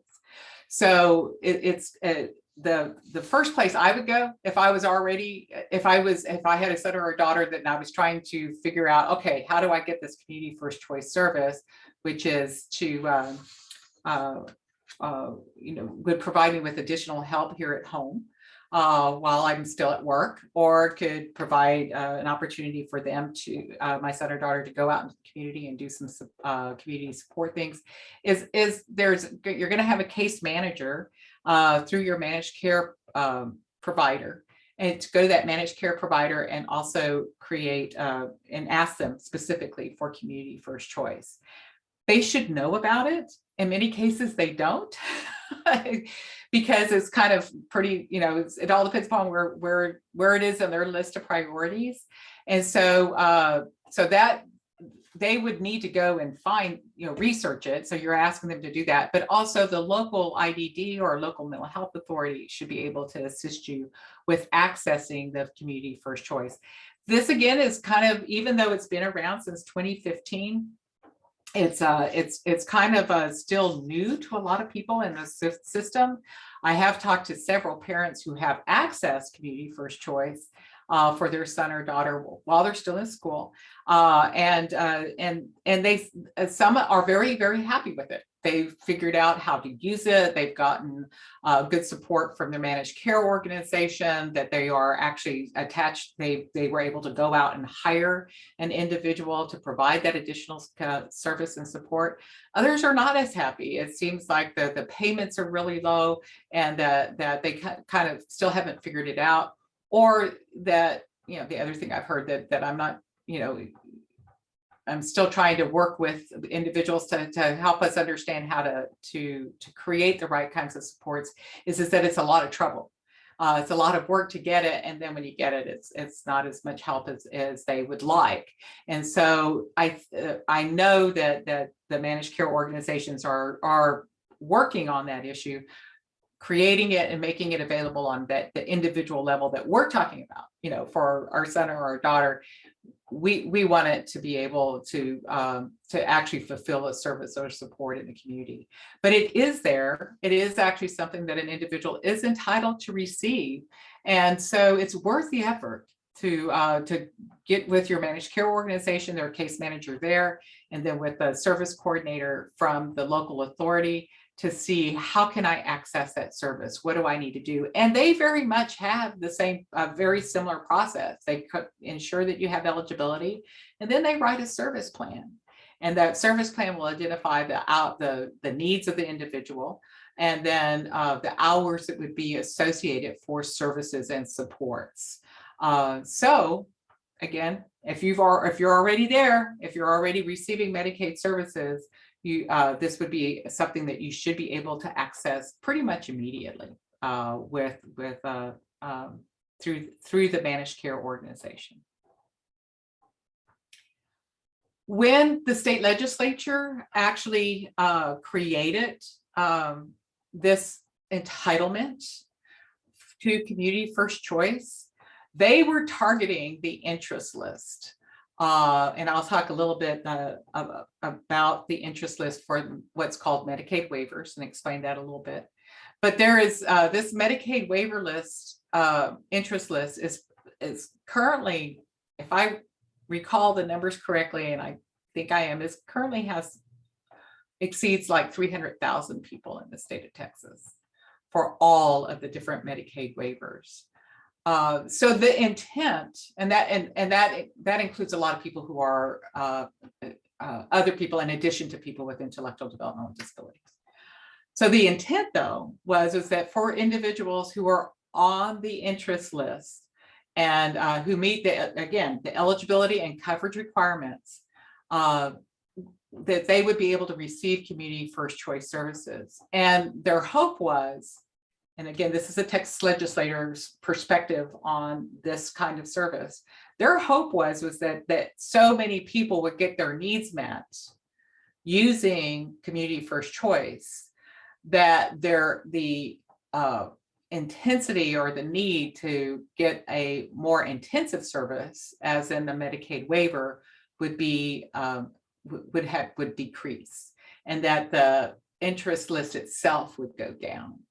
So there is, again, a lot of motivation on the part of legislators and on the part of managed care organizations to deliver this community first choice in a manner that the individuals are actually benefiting from it, and that it would be something that is meeting the needs of the individual themselves, and as well as their family as they progress through long-term services and supports.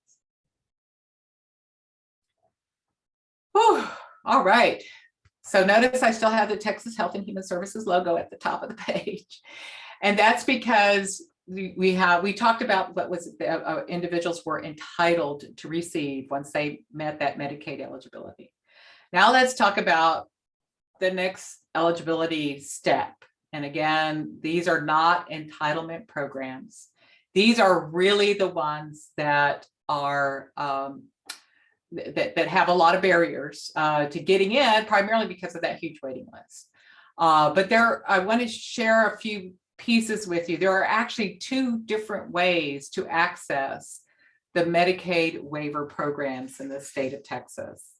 And I'm going to go into the variety of different programs in the next couple of slides. So those two entry points, the first one is the interest list, which I've referred to as well. And, you know, I also call it the waiting list. And because a lot of people are waiting for a very long time. My brother Ed did not receive his Medicaid waiver until he was 55 years old. And my mother was always active in the local authority, or what is now called the local authority. We don't know what happened to the referral, but it wasn't until he moved in with us and that he became a part of the Harris Center and we pursued getting the Medicaid waiver that we got it. So it is interesting to see how that interest list works. But the basic criteria is a first come, first serve. So that message there is get the name of your son or daughter on that interest list, because it all depends upon, you know, when their name comes up on the list, and to put them on as many of the Medicaid waivers as possible. The other way, oops, that should be a number 2 there instead of number 1. We'll have to correct that. But there, again, 2 entry points. The other way is called promoting independence. And that that promoting independence slot does, and if the slot means enough funding to fund one individual, that's what that refers to. And there is one of the Medicaid waivers, it's the Home and Community Services waiver. That waiver is specifically intended for people with intellectual developmental disabilities. And it's a diversion slot, meaning that individual is either going to be transitioning from an institutional setting, or the diversion slot is that we're going to be preventing them from going into an institutional setting. And that refers back to that other entitlement that was the state supported living centers or nursing homes or group homes. So if you are going to be, if a person's condition or what we're trying to, that they're in a kind of a crisis issue, it's usually either medical or behavioral in nature, then a home and community services diversion slot will prevent institutional placement. And that is a way to bring up that HCS eligibility for Medicaid, for the HCS Medicaid waiver, home and community services waiver. The other promoting independence criteria is the transition out of an institutional setting. So, the stories behind that would be an individual who has reconnected with his family in the community, and the family is really interested in them being more a part of their life. The state facility is, 300 miles away. So we want to get them closer to home. So in home and community services, Medicaid waiver might have a small, it's usually a 4-person or less residential program, or might be able to even move into the home of a person, but they'll be moving out of that institutional setting into the community. So that is funding that has been set aside for people with disabilities to move out of institutional settings into the community. And there's usually a number of those funded during the legislative year, and then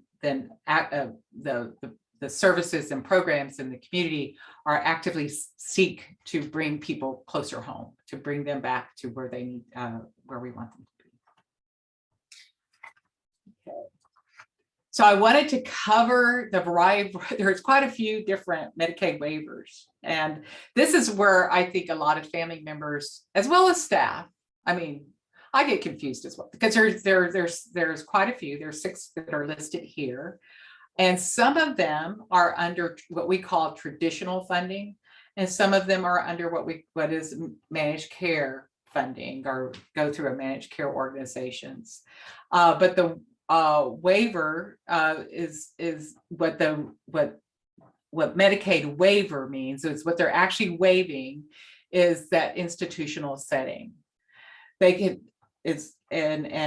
and so you are moving out of, you're using money that would have been used in an institutional setting to provide the same services and supports in the community. So the Medicaid waivers that are out there, the one is called community living and support services, and that criteria for that particular waiver is that an individual must have a related condition, and that is, cerebral palsy, seizure disorders, some other major related condition that would qualify them for a Medicaid waiver, services and supports in the community as their primary diagnosis or issue. Now, many are autism. Autism, for instance, is one that you often see people use in the class waiver. Many individuals with intellectual developmental disabilities may be on the class waiver, but you can have individuals who do not have an intellectual disability on the class waiver as well. And using that to have a independent life in the community with the services and supports. Deaf, blind, multiple disability similarly is again waiving off of the ICF, that really is targeting a lot of people with as described, people who have hearing impairments and also blindness. So it's a very kind of a multiple disability issue that is attached, that person is needing those services and additional supports in order to get what they need to be successful at home and in the community. The home and community-based services, or HCS, is one we've already talked about, but you'll also hear about Texas Home Living. And when that particular waiver was brought into being, it actually was an effort to, it was one of the first waivers where the amount of funding that was associated with it was capped, that it was a smaller kind of waiver than, but serving the same population within home and community-based services. So it's sort of like, as an advocate, we used to refer to it as HCS Light, that it would, that while you had the same list of services and supports, the number of hours associated with it was less. That it was that your needs, or the needs that were being identified as needing support were not as intensive. So that is the other waiver that's been out there and actually received both. All of these waivers received a little, some funding during the last legislative session.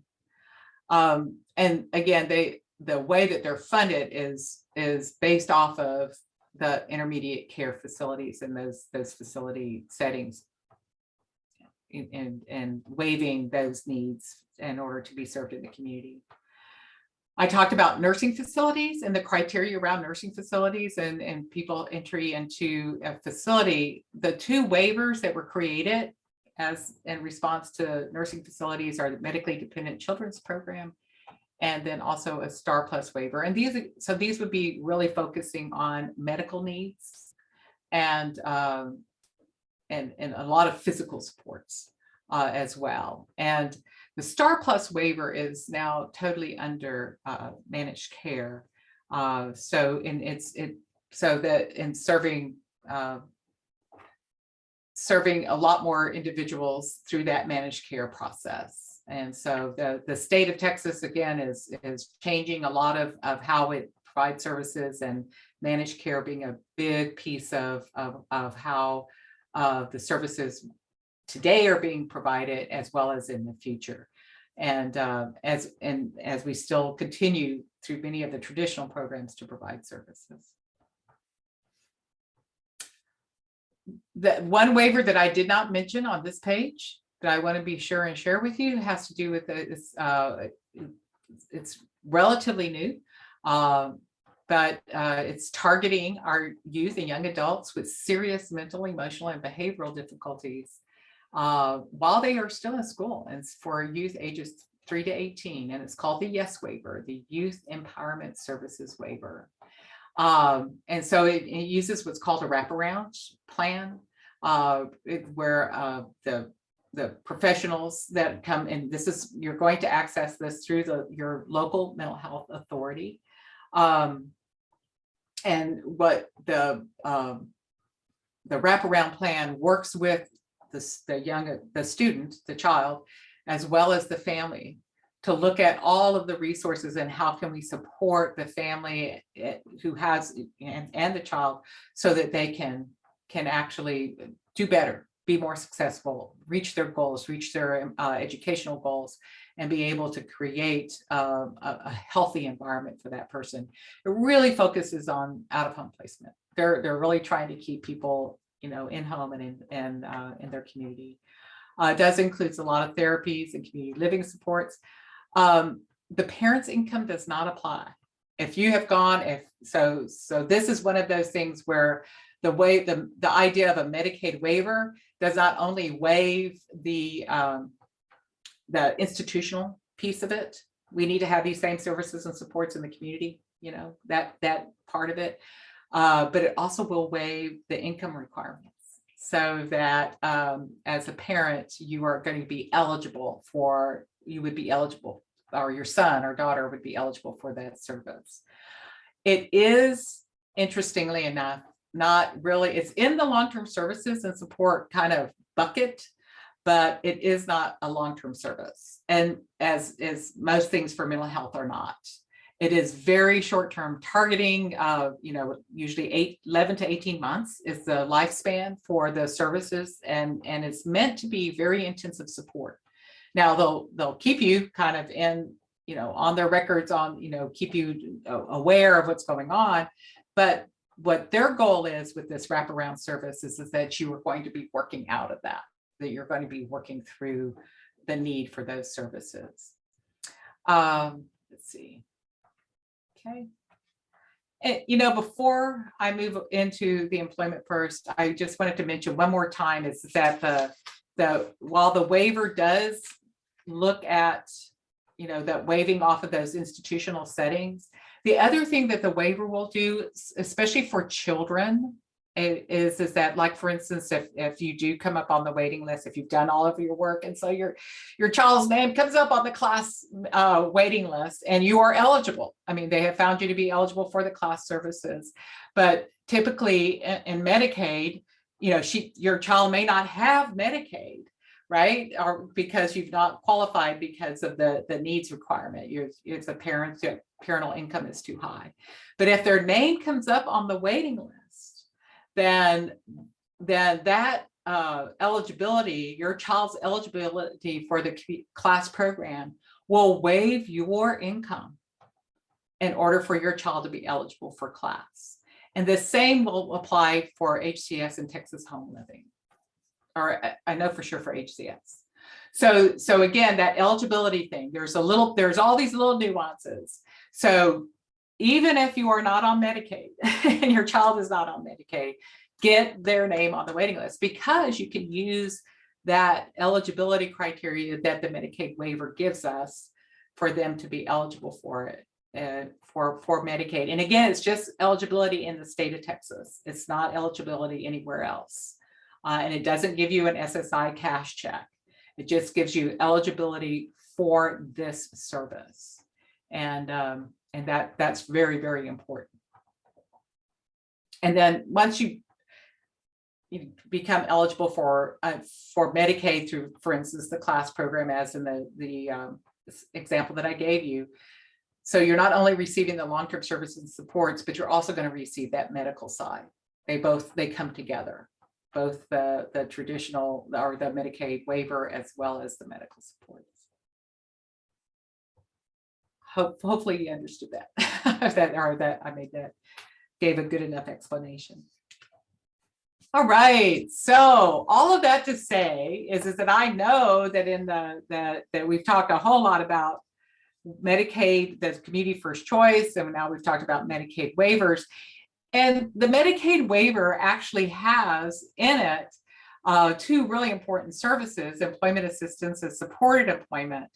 And those were put there in response to our ideas about employment first. And that employment first is really that, that every individual should have the right to a job in the community, earning, well, we call it a living wage, but earning a wage, minimum wage, no less than minimum wage, but minimum wage or more, and being integrated in the community. And employment actually says that that's what the first option should be for any person that is, who is receiving public supports and in our communities. And part of what happened quite a few years ago under the what was called WIO, a Workforce Investment Opportunity Act, was this idea that if you have a young adult leaving the school system, then instead of that young adult who's just gotten all this really incredible instruction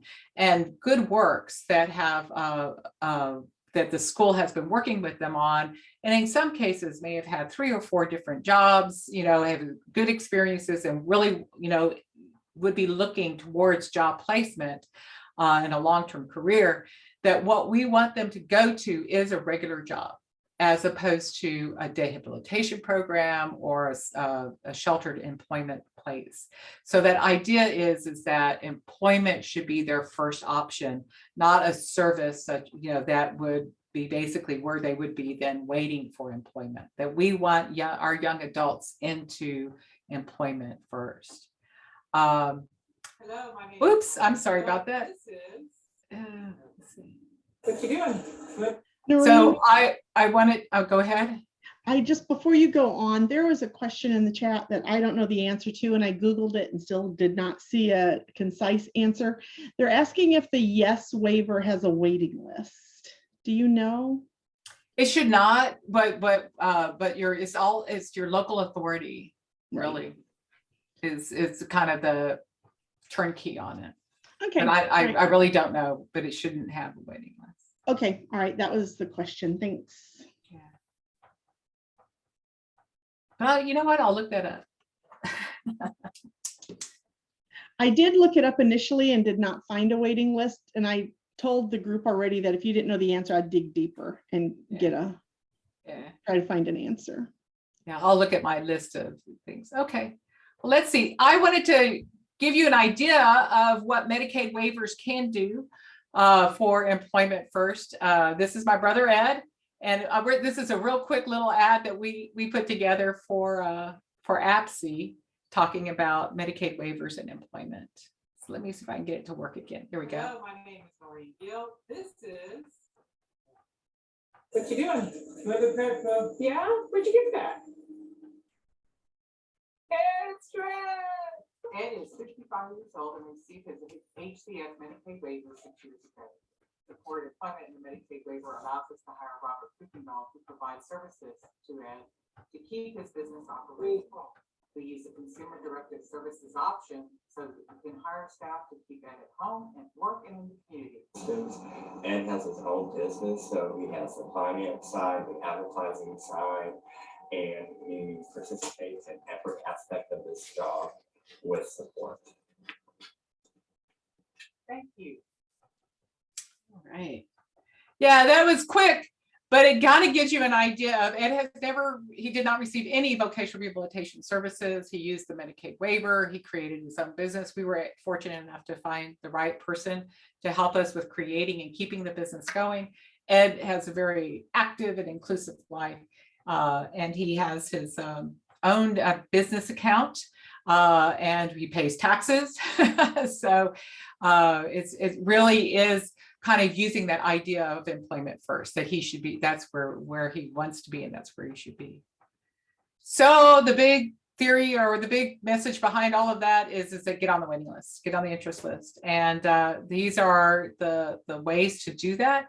I think that even easier than this, even though you already have a list, is again our wonderful pathways. Yay, Carla! Is that there is a page on one of the pages, you'll see it referenced several times, the referral to the agencies, all these the everything, all the stuff I've been talking about. And the assistance is on page 43. So I'm going to jump over to that page. Let's see, y'all see pathways? Let's see, and what you're going to find, because in a lot of the presentations that we've done already, we've given you links to a lot of resources, right? Well, this is so cool about this book, okay, is that, you know, things change, and this is already giving you a lot of the links that I know were mentioned between Sandy's, my own presentations, and things that you want. So here's the list of you know, the 211 in Texas and how that works. And believe me, sometimes there's a long wait on the line. So, you know, always bring either a book to read or another task to do while you're on wait, but it's worth it once you get through it. And hopefully you'll get a good person on the other end that'll help you through whatever it is that you're trying to achieve in terms of asking. But this is Health and Human Services. This is how to access the Health and Human Services, and being able to kind of start a process or get I would call them, because I'm trying to get an answer to a question in regards to my brother's eligibility, which I have to redo every year because he is not, he's never been on Medicaid, and it's the HCS waiver that makes him eligible for Medicaid. The Ask TED is your Texas Education Directory, and you'll see that on page 7. Great information there. Your Aging and Disability Resource Centers, Parent Resource Network, you know, these were all ones that you're familiar with, but it goes on, and you will see a lot of additional local, national references throughout the remaining pages. And I think it goes all the way to page 47. And I actually went through most of the links, and not all of them, but most of them, and they are all they're all good. They actually take you somewhere. So so you already have these resources right there. And so the message there is be sure and use them. The other thing that I want to point out is that there's one little page that has the spotlight on supports, and it says Meet the TED. That is your transition and employment services designee that is in your school. And that person also has a lot of information about who's local and who's doing what locally. And so your TED is a wonderful person. If you've not met your TED already or don't know who your TED is, then if for your local school district, then please find out. It usually won't be, you know, I think every school district designs that position differently, but that was actually a part of state legislation that Ricky was involved in, and that the state found it incredibly important that our young adults with disabilities leaving the school have that opportunity for employment and community living. And so it's the TED is a really, really important person. So how are we doing? Okay, Ricky, I'm gonna get you on in about 11:30. I wanted to be able to add a couple of things about the ABLE account and some, I think one more presentation, and then we'll get you in just a sec, okay? No problem. All righty. So in the previous, and several of the previous presentations, y'all have heard about achieving a better life experience, or ABLE accounts. And those, you know, again, that legislation is still relatively recent. It's 2014.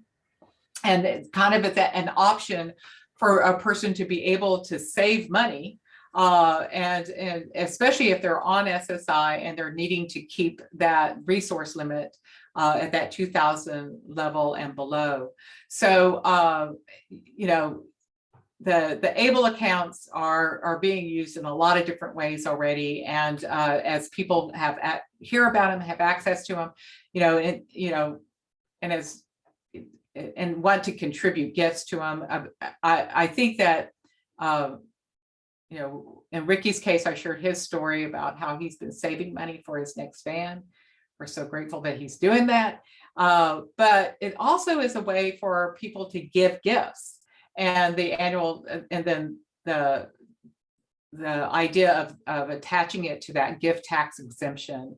So which is actually at this point 16,000 in 2022. So people, family members can start saving money in a young person's ABLE account in preparation for adulthood. And in most cases, getting up to that $100,000 mark is I think you could go up to $100,000 before there's any kind of issue that occurs. But each of the ABLE accounts in each of the states, when y'all do the research behind ABLE's accounts, that they have kind of different criteria associated with it. And Texas ABLE, of course, is the one that we have here in Texas. So here's some of the qualified expenses that can be used in quite a lengthy list for individuals who are saving money in their ABLE account. And the cool thing about the ABLE accounts is that they're under your control. It's funding that you've saved, it's something you put aside. No one controls that money except for you. So that whole eligibility criteria thing that I went through with all the Medicaid waivers and all the vocational rehabilitation services, ABLE account, it belongs to the person. So I wanted to share a couple of stories about youth and transition. And this comes from the National Resource Center, ABLE National Resource Center, to just kind of talk about how ABLE and employment work together.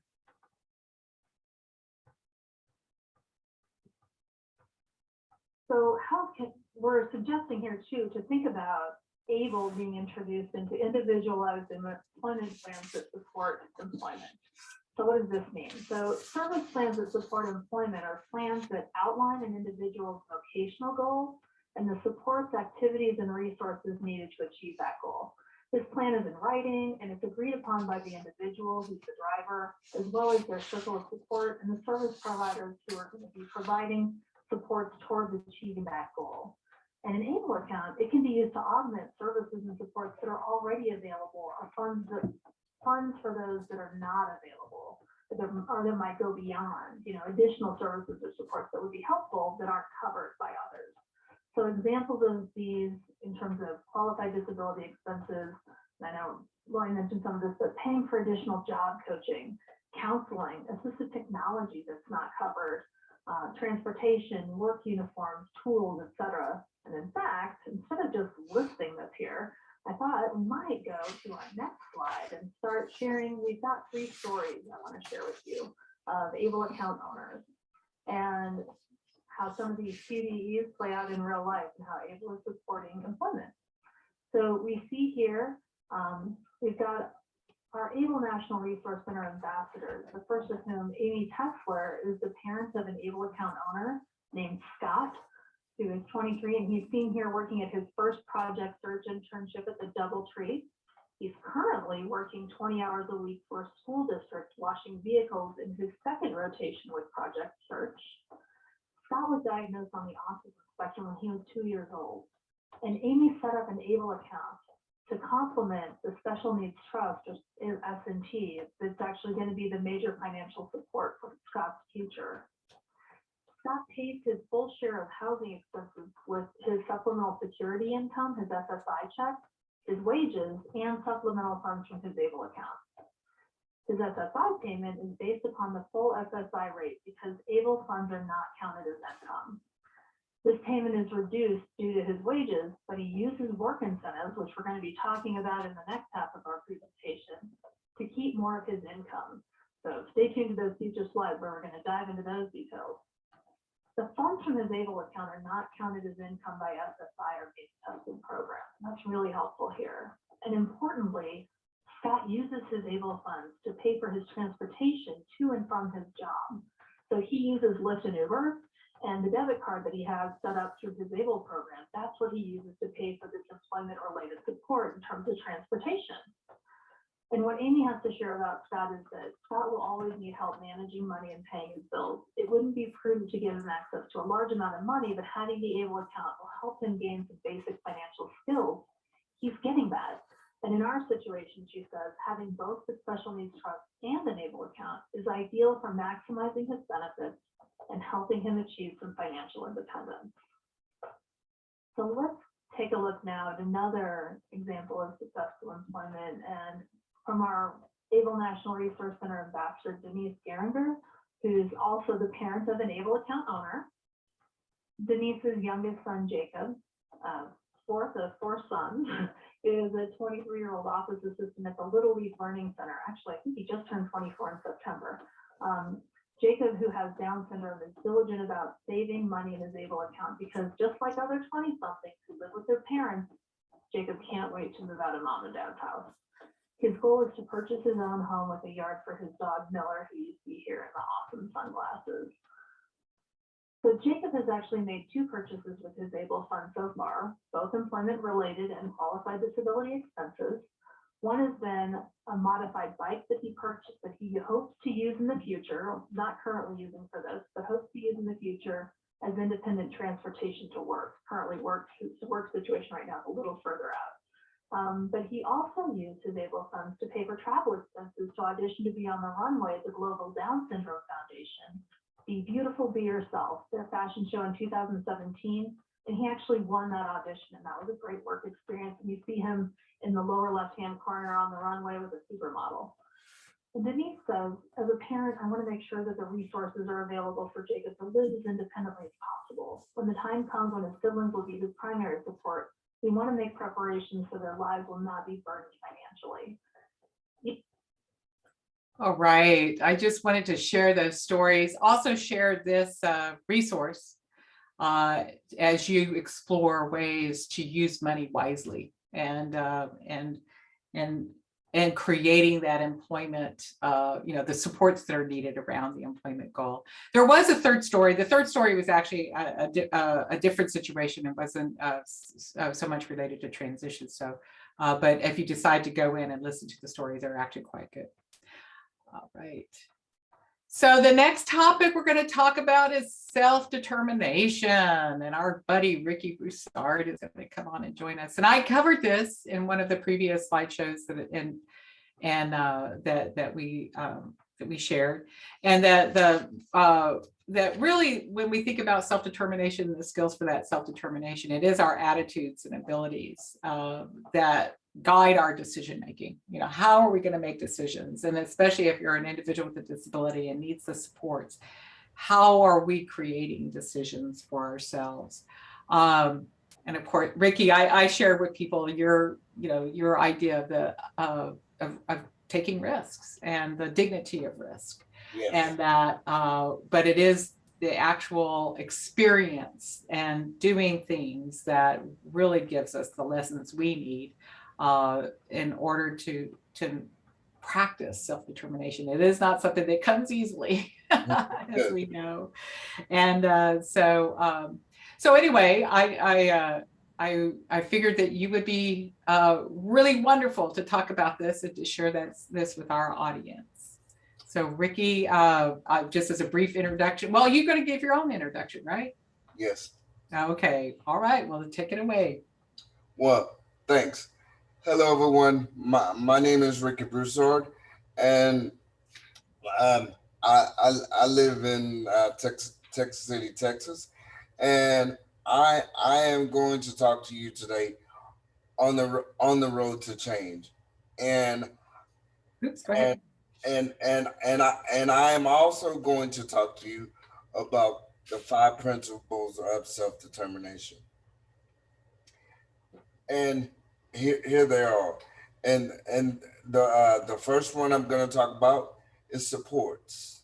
And yes, I do need supports. I need help, getting dressed, and I also need help also getting, to work. So Ricky, did you want to, I think we have some other slides in front of us that kind of go through the specifics of each of the principles. Yes. So tell them a little bit more about your job at Imagine Enterprises and what you do as a peer support leader. Okay. I am a peer support leader And my main job for Imagine Enterprises is that I train in individuals with disabilities, and I talk about self-advocacy and self-determination. So you created this cool little movie. Is it okay if I show it? Yes, yes. And look at this handsome face. Look at that. Right. That's when I was like young. My name is Ricky Broussard, and this is my story. The ADA is a civil rights for people with disabilities. Before it was law, it was very hard to get the services that I needed. That's why at the age of 10, I had to leave out my family's house. The house was not wheelchair accessible, and neither was the van. So for the next 29 years, I lived in 4 different facilities. While I was there was a psychiatrist. He said I would only be good to only work in a sheltered workshop. They said I could never have a real job. Then I started working at a workshop, putting nuts and bolts on a pole. And you won't believe how much they paid me. Only $2.50 for every 2 weeks. That's not even enough to buy a hamburger. Sometimes I felt so hopeless. I remember praying to God and asking God, why did this happen to me? Why does this have to be my life? I was never sure if I'll be able to move out on my own to get a real job. But I had a dream. I had a dream that one day I will help people just like me to have a better life. So I shared my dream with the architects and Imagine Enterprises. They decided to help me reach it. I was given the opportunity to become a peer mentor for Imagine Enterprises, where I help people with disabilities all over Texas. And I teach them how they can pursue their dreams too. The psychiatrist, he was wrong about me. And that's what the ADA does. It protects people from discrimination. It helps to make the world more accessible and inclusive for all. Thanks to the ADA, there are now laws that say you have the rights to pursue your dreams too. If you would like to hear more of my story, please contact me at Imagine Enterprises. Thank you, and remember, always dream big.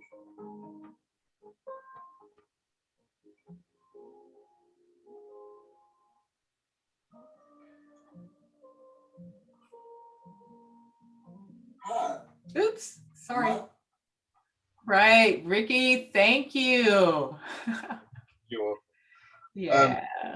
So just for people's knowledge, when Ricky referenced the ADA, he's talking about the Americans with Disabilities Act. And it was having an anniversary, I guess, last year, and we helped make a video to share with people about the Americans with Disabilities Act, which is basically the civil rights legislation for people with disabilities. So you shared your story. Noreen, before you proceed, Ricky, you have a fan club. You're blowing up the chat room on how much they loved your presentation. Thanks. All right, continue on. I just wanted you to know you have a fan club going. All right, thanks. Freedom and freedom is the right, and it's act for you to have the freedom to do what you want or where you want to go. And most of the times, freedom means to me, I have a right to say, who touches my body when I want him to, and then I can get out and enjoy my life. Right. Yeah. So one of the questions you sometimes ask, Ricky, and we could challenge our audience, it sounds like you got their attention, is for Right? them to put in the chat box, what is freedom? You want to challenge them? Yeah. Okay. So I would like to ask, and I don't know how many people we have online. So let's have about 3 people at the most, and tell me, what does freedom mean to you, and then I can then I'll say what freedom really means to me. Yeah. So they could just put it in the chat box what freedom means to them, and Sandy can read it out for us. And Yeah. it would be great to get as many, I think, get as many responses as we can. And it could be for yourself as a parent, but you could also talk about what would freedom mean to your son or your daughter? What is that really? What do you think that means? Or have they even been asked that question? What is Yeah. freedom? So Carla said, go and do as I please. Cool. Freedom is not being bound, independence to move within our lives and to have a voice and an opinion. I like that one. You guys, that was 3, but you can do more. Yeah. Have you got more? Yeah. Yeah. You got You time. can do more. You have time, Sandy, if you've got more. Okay, I don't have any more right now. Oh, okay. Yeah, Well, if just you tell me get when more- you're ready to move on. I'll be watching. Yeah. All right.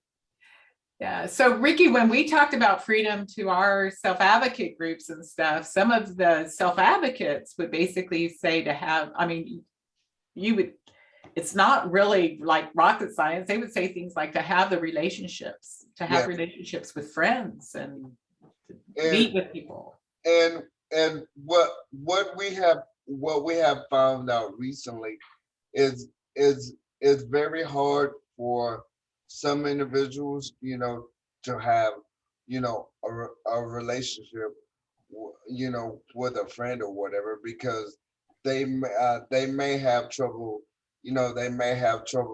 getting out and you know, uh, uh, going to see people, and some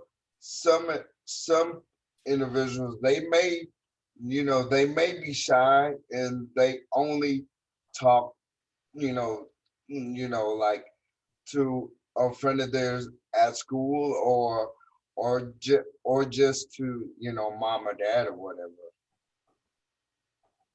Yeah. So creating relationships with other people, creating friendships, Yes. it's huge. Okay. Yeah, so freedom is actually kind of one of those things I think people take for granted. And so Mhm. thank you, that's good. All right, so what's the next one? Support. Support. The next one is support, and yes, we all need support, and I am very lucky to have uh, a good support, around me, because uh, you know I have my circle support team people, and these are the people that I know and that I trust, and I'm gonna call out a couple people. The first person that I want to call out would be Robert. Uh, Robert works with me, and he comes in my home, and he helps me get dressed, and he also travels with me for work, when I have to travel and stuff, and the other person that I want to focus on too would be Noreen. Me and Noreen, we always we do presentations together, and she people laugh when they see us together, and they see us do our presentation. They call Noreen my Vanna White, so she's my Vanna White because she helps me with my slideshows, and the other person that I want to talk about too is also Sandy Smith, that who's on here. She also does presentations with me too, and she also helps me when I get a letter in the mail from the Social Security office, and I don't understand it. I can call on Sandy and say, what do I do? And she tells me the steps and who I need to talk to, and it works out real good. And and um um Noreen and Sandy, they they they do not get paid, but Robert and Mr. Ronald, they get paid by me because because I do consumer directed services. Oops, I'm sorry about that. I didn't mean to do that. Yeah, so they're your direct support staff, Yes. right? They drive your van and they get you to places, and they, you get up every morning and they do all the you get all the help you need from them, right? Who's this lady over here? Which one? Oh, that's my Aunt Bryn. My Aunt Bryn, she comes over, and she visits with me, and she cooks for me, and then also too, I say it's always good when she comes over because I have I have leftovers, and we all know when you have leftovers, they taste better, the next day or whatever. Yeah, so good. They're good leftovers. Yeah. Yeah, absolutely. So, the one person that we need, your circle of support has changed through the years. People come, some people have come and gone. And this isn't your full circle of support even today. And so one of the updates that we need to put on here is Tom Mattis, because he's the person who's been helping you keep your finances, right? And he helps you with money and banking and all that stuff. And he's just a buddy, right? Yes. Yeah. And so has helped you also with figuring out your ABLE account. Mm-hmm. So that circle of support, and it is something that you have to work at keeping, right? Is it very hard to build one? Like Noreen said, it's very yes, I would say it's kind of hard, to build one because you have to find them, and you have to trust them, and because like Noreen said, I I've had people in my circle. They've come, and they've also come back, but it's so, and it's it's not that easy to find somebody, because you have to get to know them, and to get to know them very well. And I know Noreen, and I know Sandy, because we've actually been together for a long time, so I know them and I trust them. Right. Yeah. But you also have a coworker in here that works that is in your circle of support. And I guess the idea that I'm trying to help people understand is that it is something that you built. And and it's exactly as you described. Once that you can include that person with the level of trust. Do you include them in your planning meetings? Yes, I do. Yes, I do. How often do you have a planning meeting? I have my planning meeting like once a year, and a matter of fact, I have one coming up in a couple of days, and I sent I sent out an invite to let everybody know that I have a meeting coming up, and I made I made sure that uh, the time that they're available, that they can be there, because they are a big part of my circle, and I trust them. Right. In a planning meeting is where you make a lot of decisions. Mm-hmm. Right. Yeah, so that active in making those decisions with you and helping you understand or helping you give you information so we all can make a better decision. So Yes. absolutely. Okay. Right. What's next? Then responsibilities and responsibility is what part, I mean, you know, responsibility is okay. We all have responsibilities. Even I have, big responsibilities. I have to make sure that when it's time for my when it's time for my staff to get paid, I have to make sure that I get their timesheets in on time, and so they can get paid, and so they can come in and help me. And the other responsibility that I have, I have Sorry. There you go. I I have to make sure that I earn money, and so I can pay my rent, pay my bills, and I can also make sure that I have food when I'm hungry. Because we gotta That's always a nice job. we gotta eat. Yeah. So So I've also shared with the group already that you have an Able account that you set up, right? yes. And you initially set it up to save money for what? What purpose? I'm saving money so I can get a new van.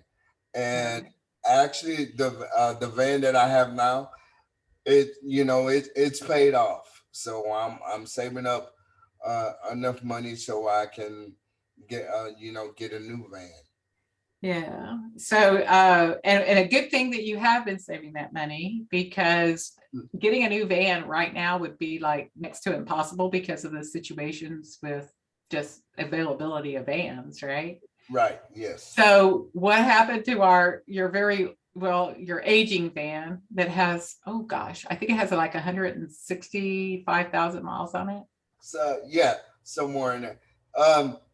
Last weekend, I was I was on I was on my way to to go go pick up my friend Ed, and we were on the way to an Astros game, and so I went to Noreen's house to pick up Ed, and so when we um when we got when we got to Noreen's and Ed got in the van, we noticed we know we know we noticed the van wasn't it wasn't sounding right.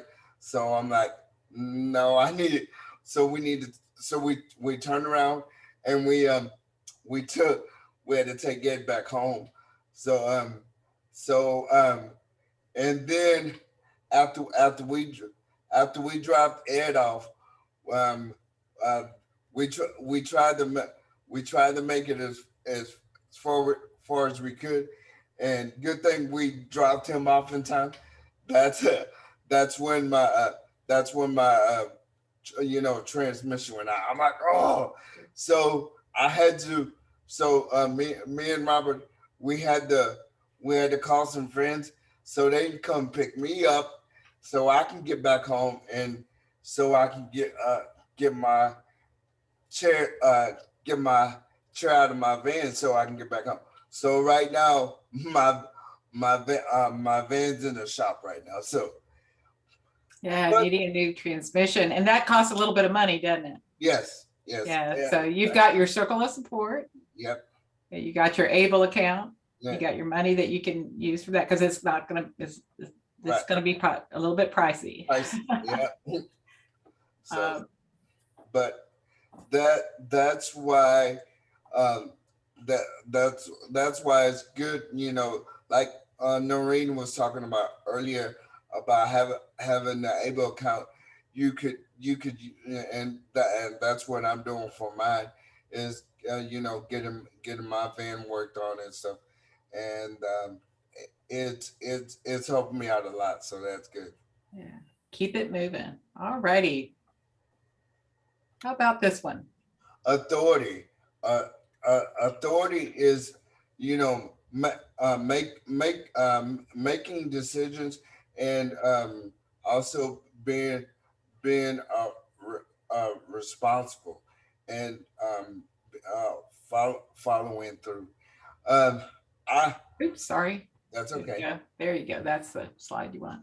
And I always say nothing about me without me, because there's there may be times that you might have to be in a meeting for your son or daughter, but that's okay. But what you need to let them know is that you're going in there to talk about them, and let them know what you're going to talk about, and ask them if it's okay, because me and Noreen, we may be together sometimes, but sometimes we may not be together. But I give Noreen and I give Sandy, permission to talk about me. And if if I'm not with Noreen or Sandy, they give me permission to talk about them. But I I ask them first, and if they tell me no, I won't do it. We ask if, is it okay to share that story? Yeah. You know, there's a specific story. Mhm. And a lot of that is because we trust and respect each other. Right. Right. Yeah. Hmm. But I think it's important to still get that permission from you, Ricky, when there's something that's happened. And is it okay if we share this story with others? Can we include this in our presentation? Yes. So that you know that we're talking about it? Because sometimes the stories are difficult, right? Hmm. So thank you. Hmm. And finally, the last of the principles is Confirmation, and confirmation means being respected and also listened to, and all and making sure you make decisions on your life, and having the services that you need, or in the services you need, and for your future, and and please make sure that you talk to your son and daughter, and let them know, and have them there at the beginning and the end, and to let them know that you know we're going to talk about you, and we're going to talk about goals for your for your future and stuff, and also, um, here's my representative, Mr. Randy Weber, and here's my Texas Advocate group that I help run, and that's Mr. Ed Thompson, and also the representative, Mr. Rodriguez, and I um I go to Austin a lot to talk to the legislators and talk to them about self advocacy and self determination, and to let them know, when you get ready to make decisions, make sure that we're at the table from the beginning to the end, because they're making decisions about our lives, and like I said, we should be at the table from the beginning to the end. right. So confirmation is really that idea that we're confirming the role of you to Mhm. have not just decisions in your own life, but also how do we design the services and supports for the future for other people? Because not everybody has as much support, True. and so there's people who are going to need some help, and so that's how do we help that? How do we kind of create not just self advocacy, but advocacy for other people that need those services? Yes. So designing a kind system. So what is this?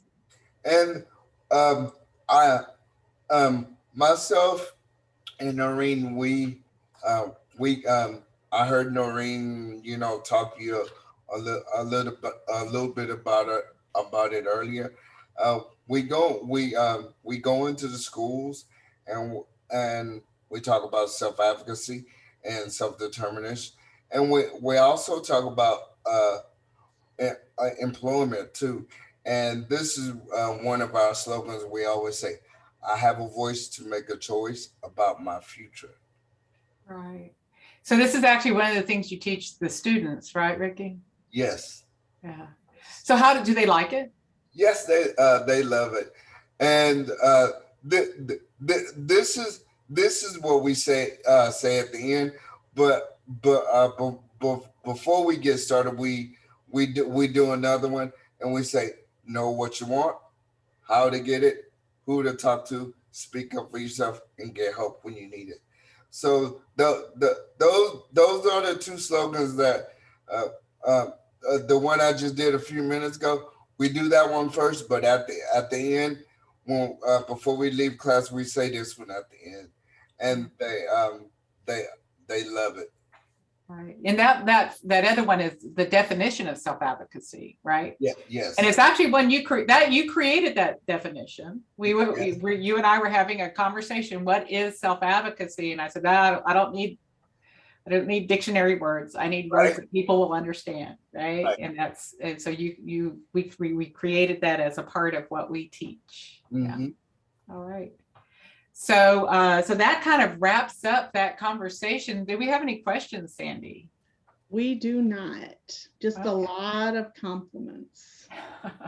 All right. Well, thank you. Ricky, I don't know your touch, but you're the one who always gets the compliments. All right. So awesome. I'm glad to hear that because we love to have compliments. Ricky, Sandy, and I are here to help. We're professionals, but we're also advocates and we're self-advocates. So, and we like to help promote a meaningful life for people in the future. These are our email addresses. This is how you get in touch with us. You guys have been a fabulous audience. Once again, I cannot thank Carla enough to allowing us the opportunity to share information that, I consider really important for people to hear. What an excellent job you guys have all done. I tell you, I've heard Ricky in the past at state conferences, but I love the work that you are doing, Ricky, and have done. And I thank you. I thank you for taking time out of your Saturday morning to be here with this group. And Sandy and Noreen, thank you. We will do this again. And thank you. Before we sign off, I just want to ensure that there are no questions from any family members or educators. Well, I see questions popping up on my screen. No, you see thank yous. They're saying it's just been a wonderful series, and they're just thank you very much. Yeah, Ricky, you're like the topping on the cake, right? You're the cherry on the sundae. Wow. You're a great way to end our six-day series. So. Well, like I said, I couldn't do it without you or Noreen. So I thank Imagine very much, and I really do appreciate it. And you're getting comments that they're really glad that they have met you now, because we have talked about you, Ricky. Well, thank you. All been with love. Yeah. Well, you guys enjoy the rest of this wonderful weekend. And Ricky, again, thank you. Noreen, Sandy, thank you. And we're going to end the recording, and we will see you guys next time. Awesome. Bye-bye. Thank you. Thank you. Thank you so much.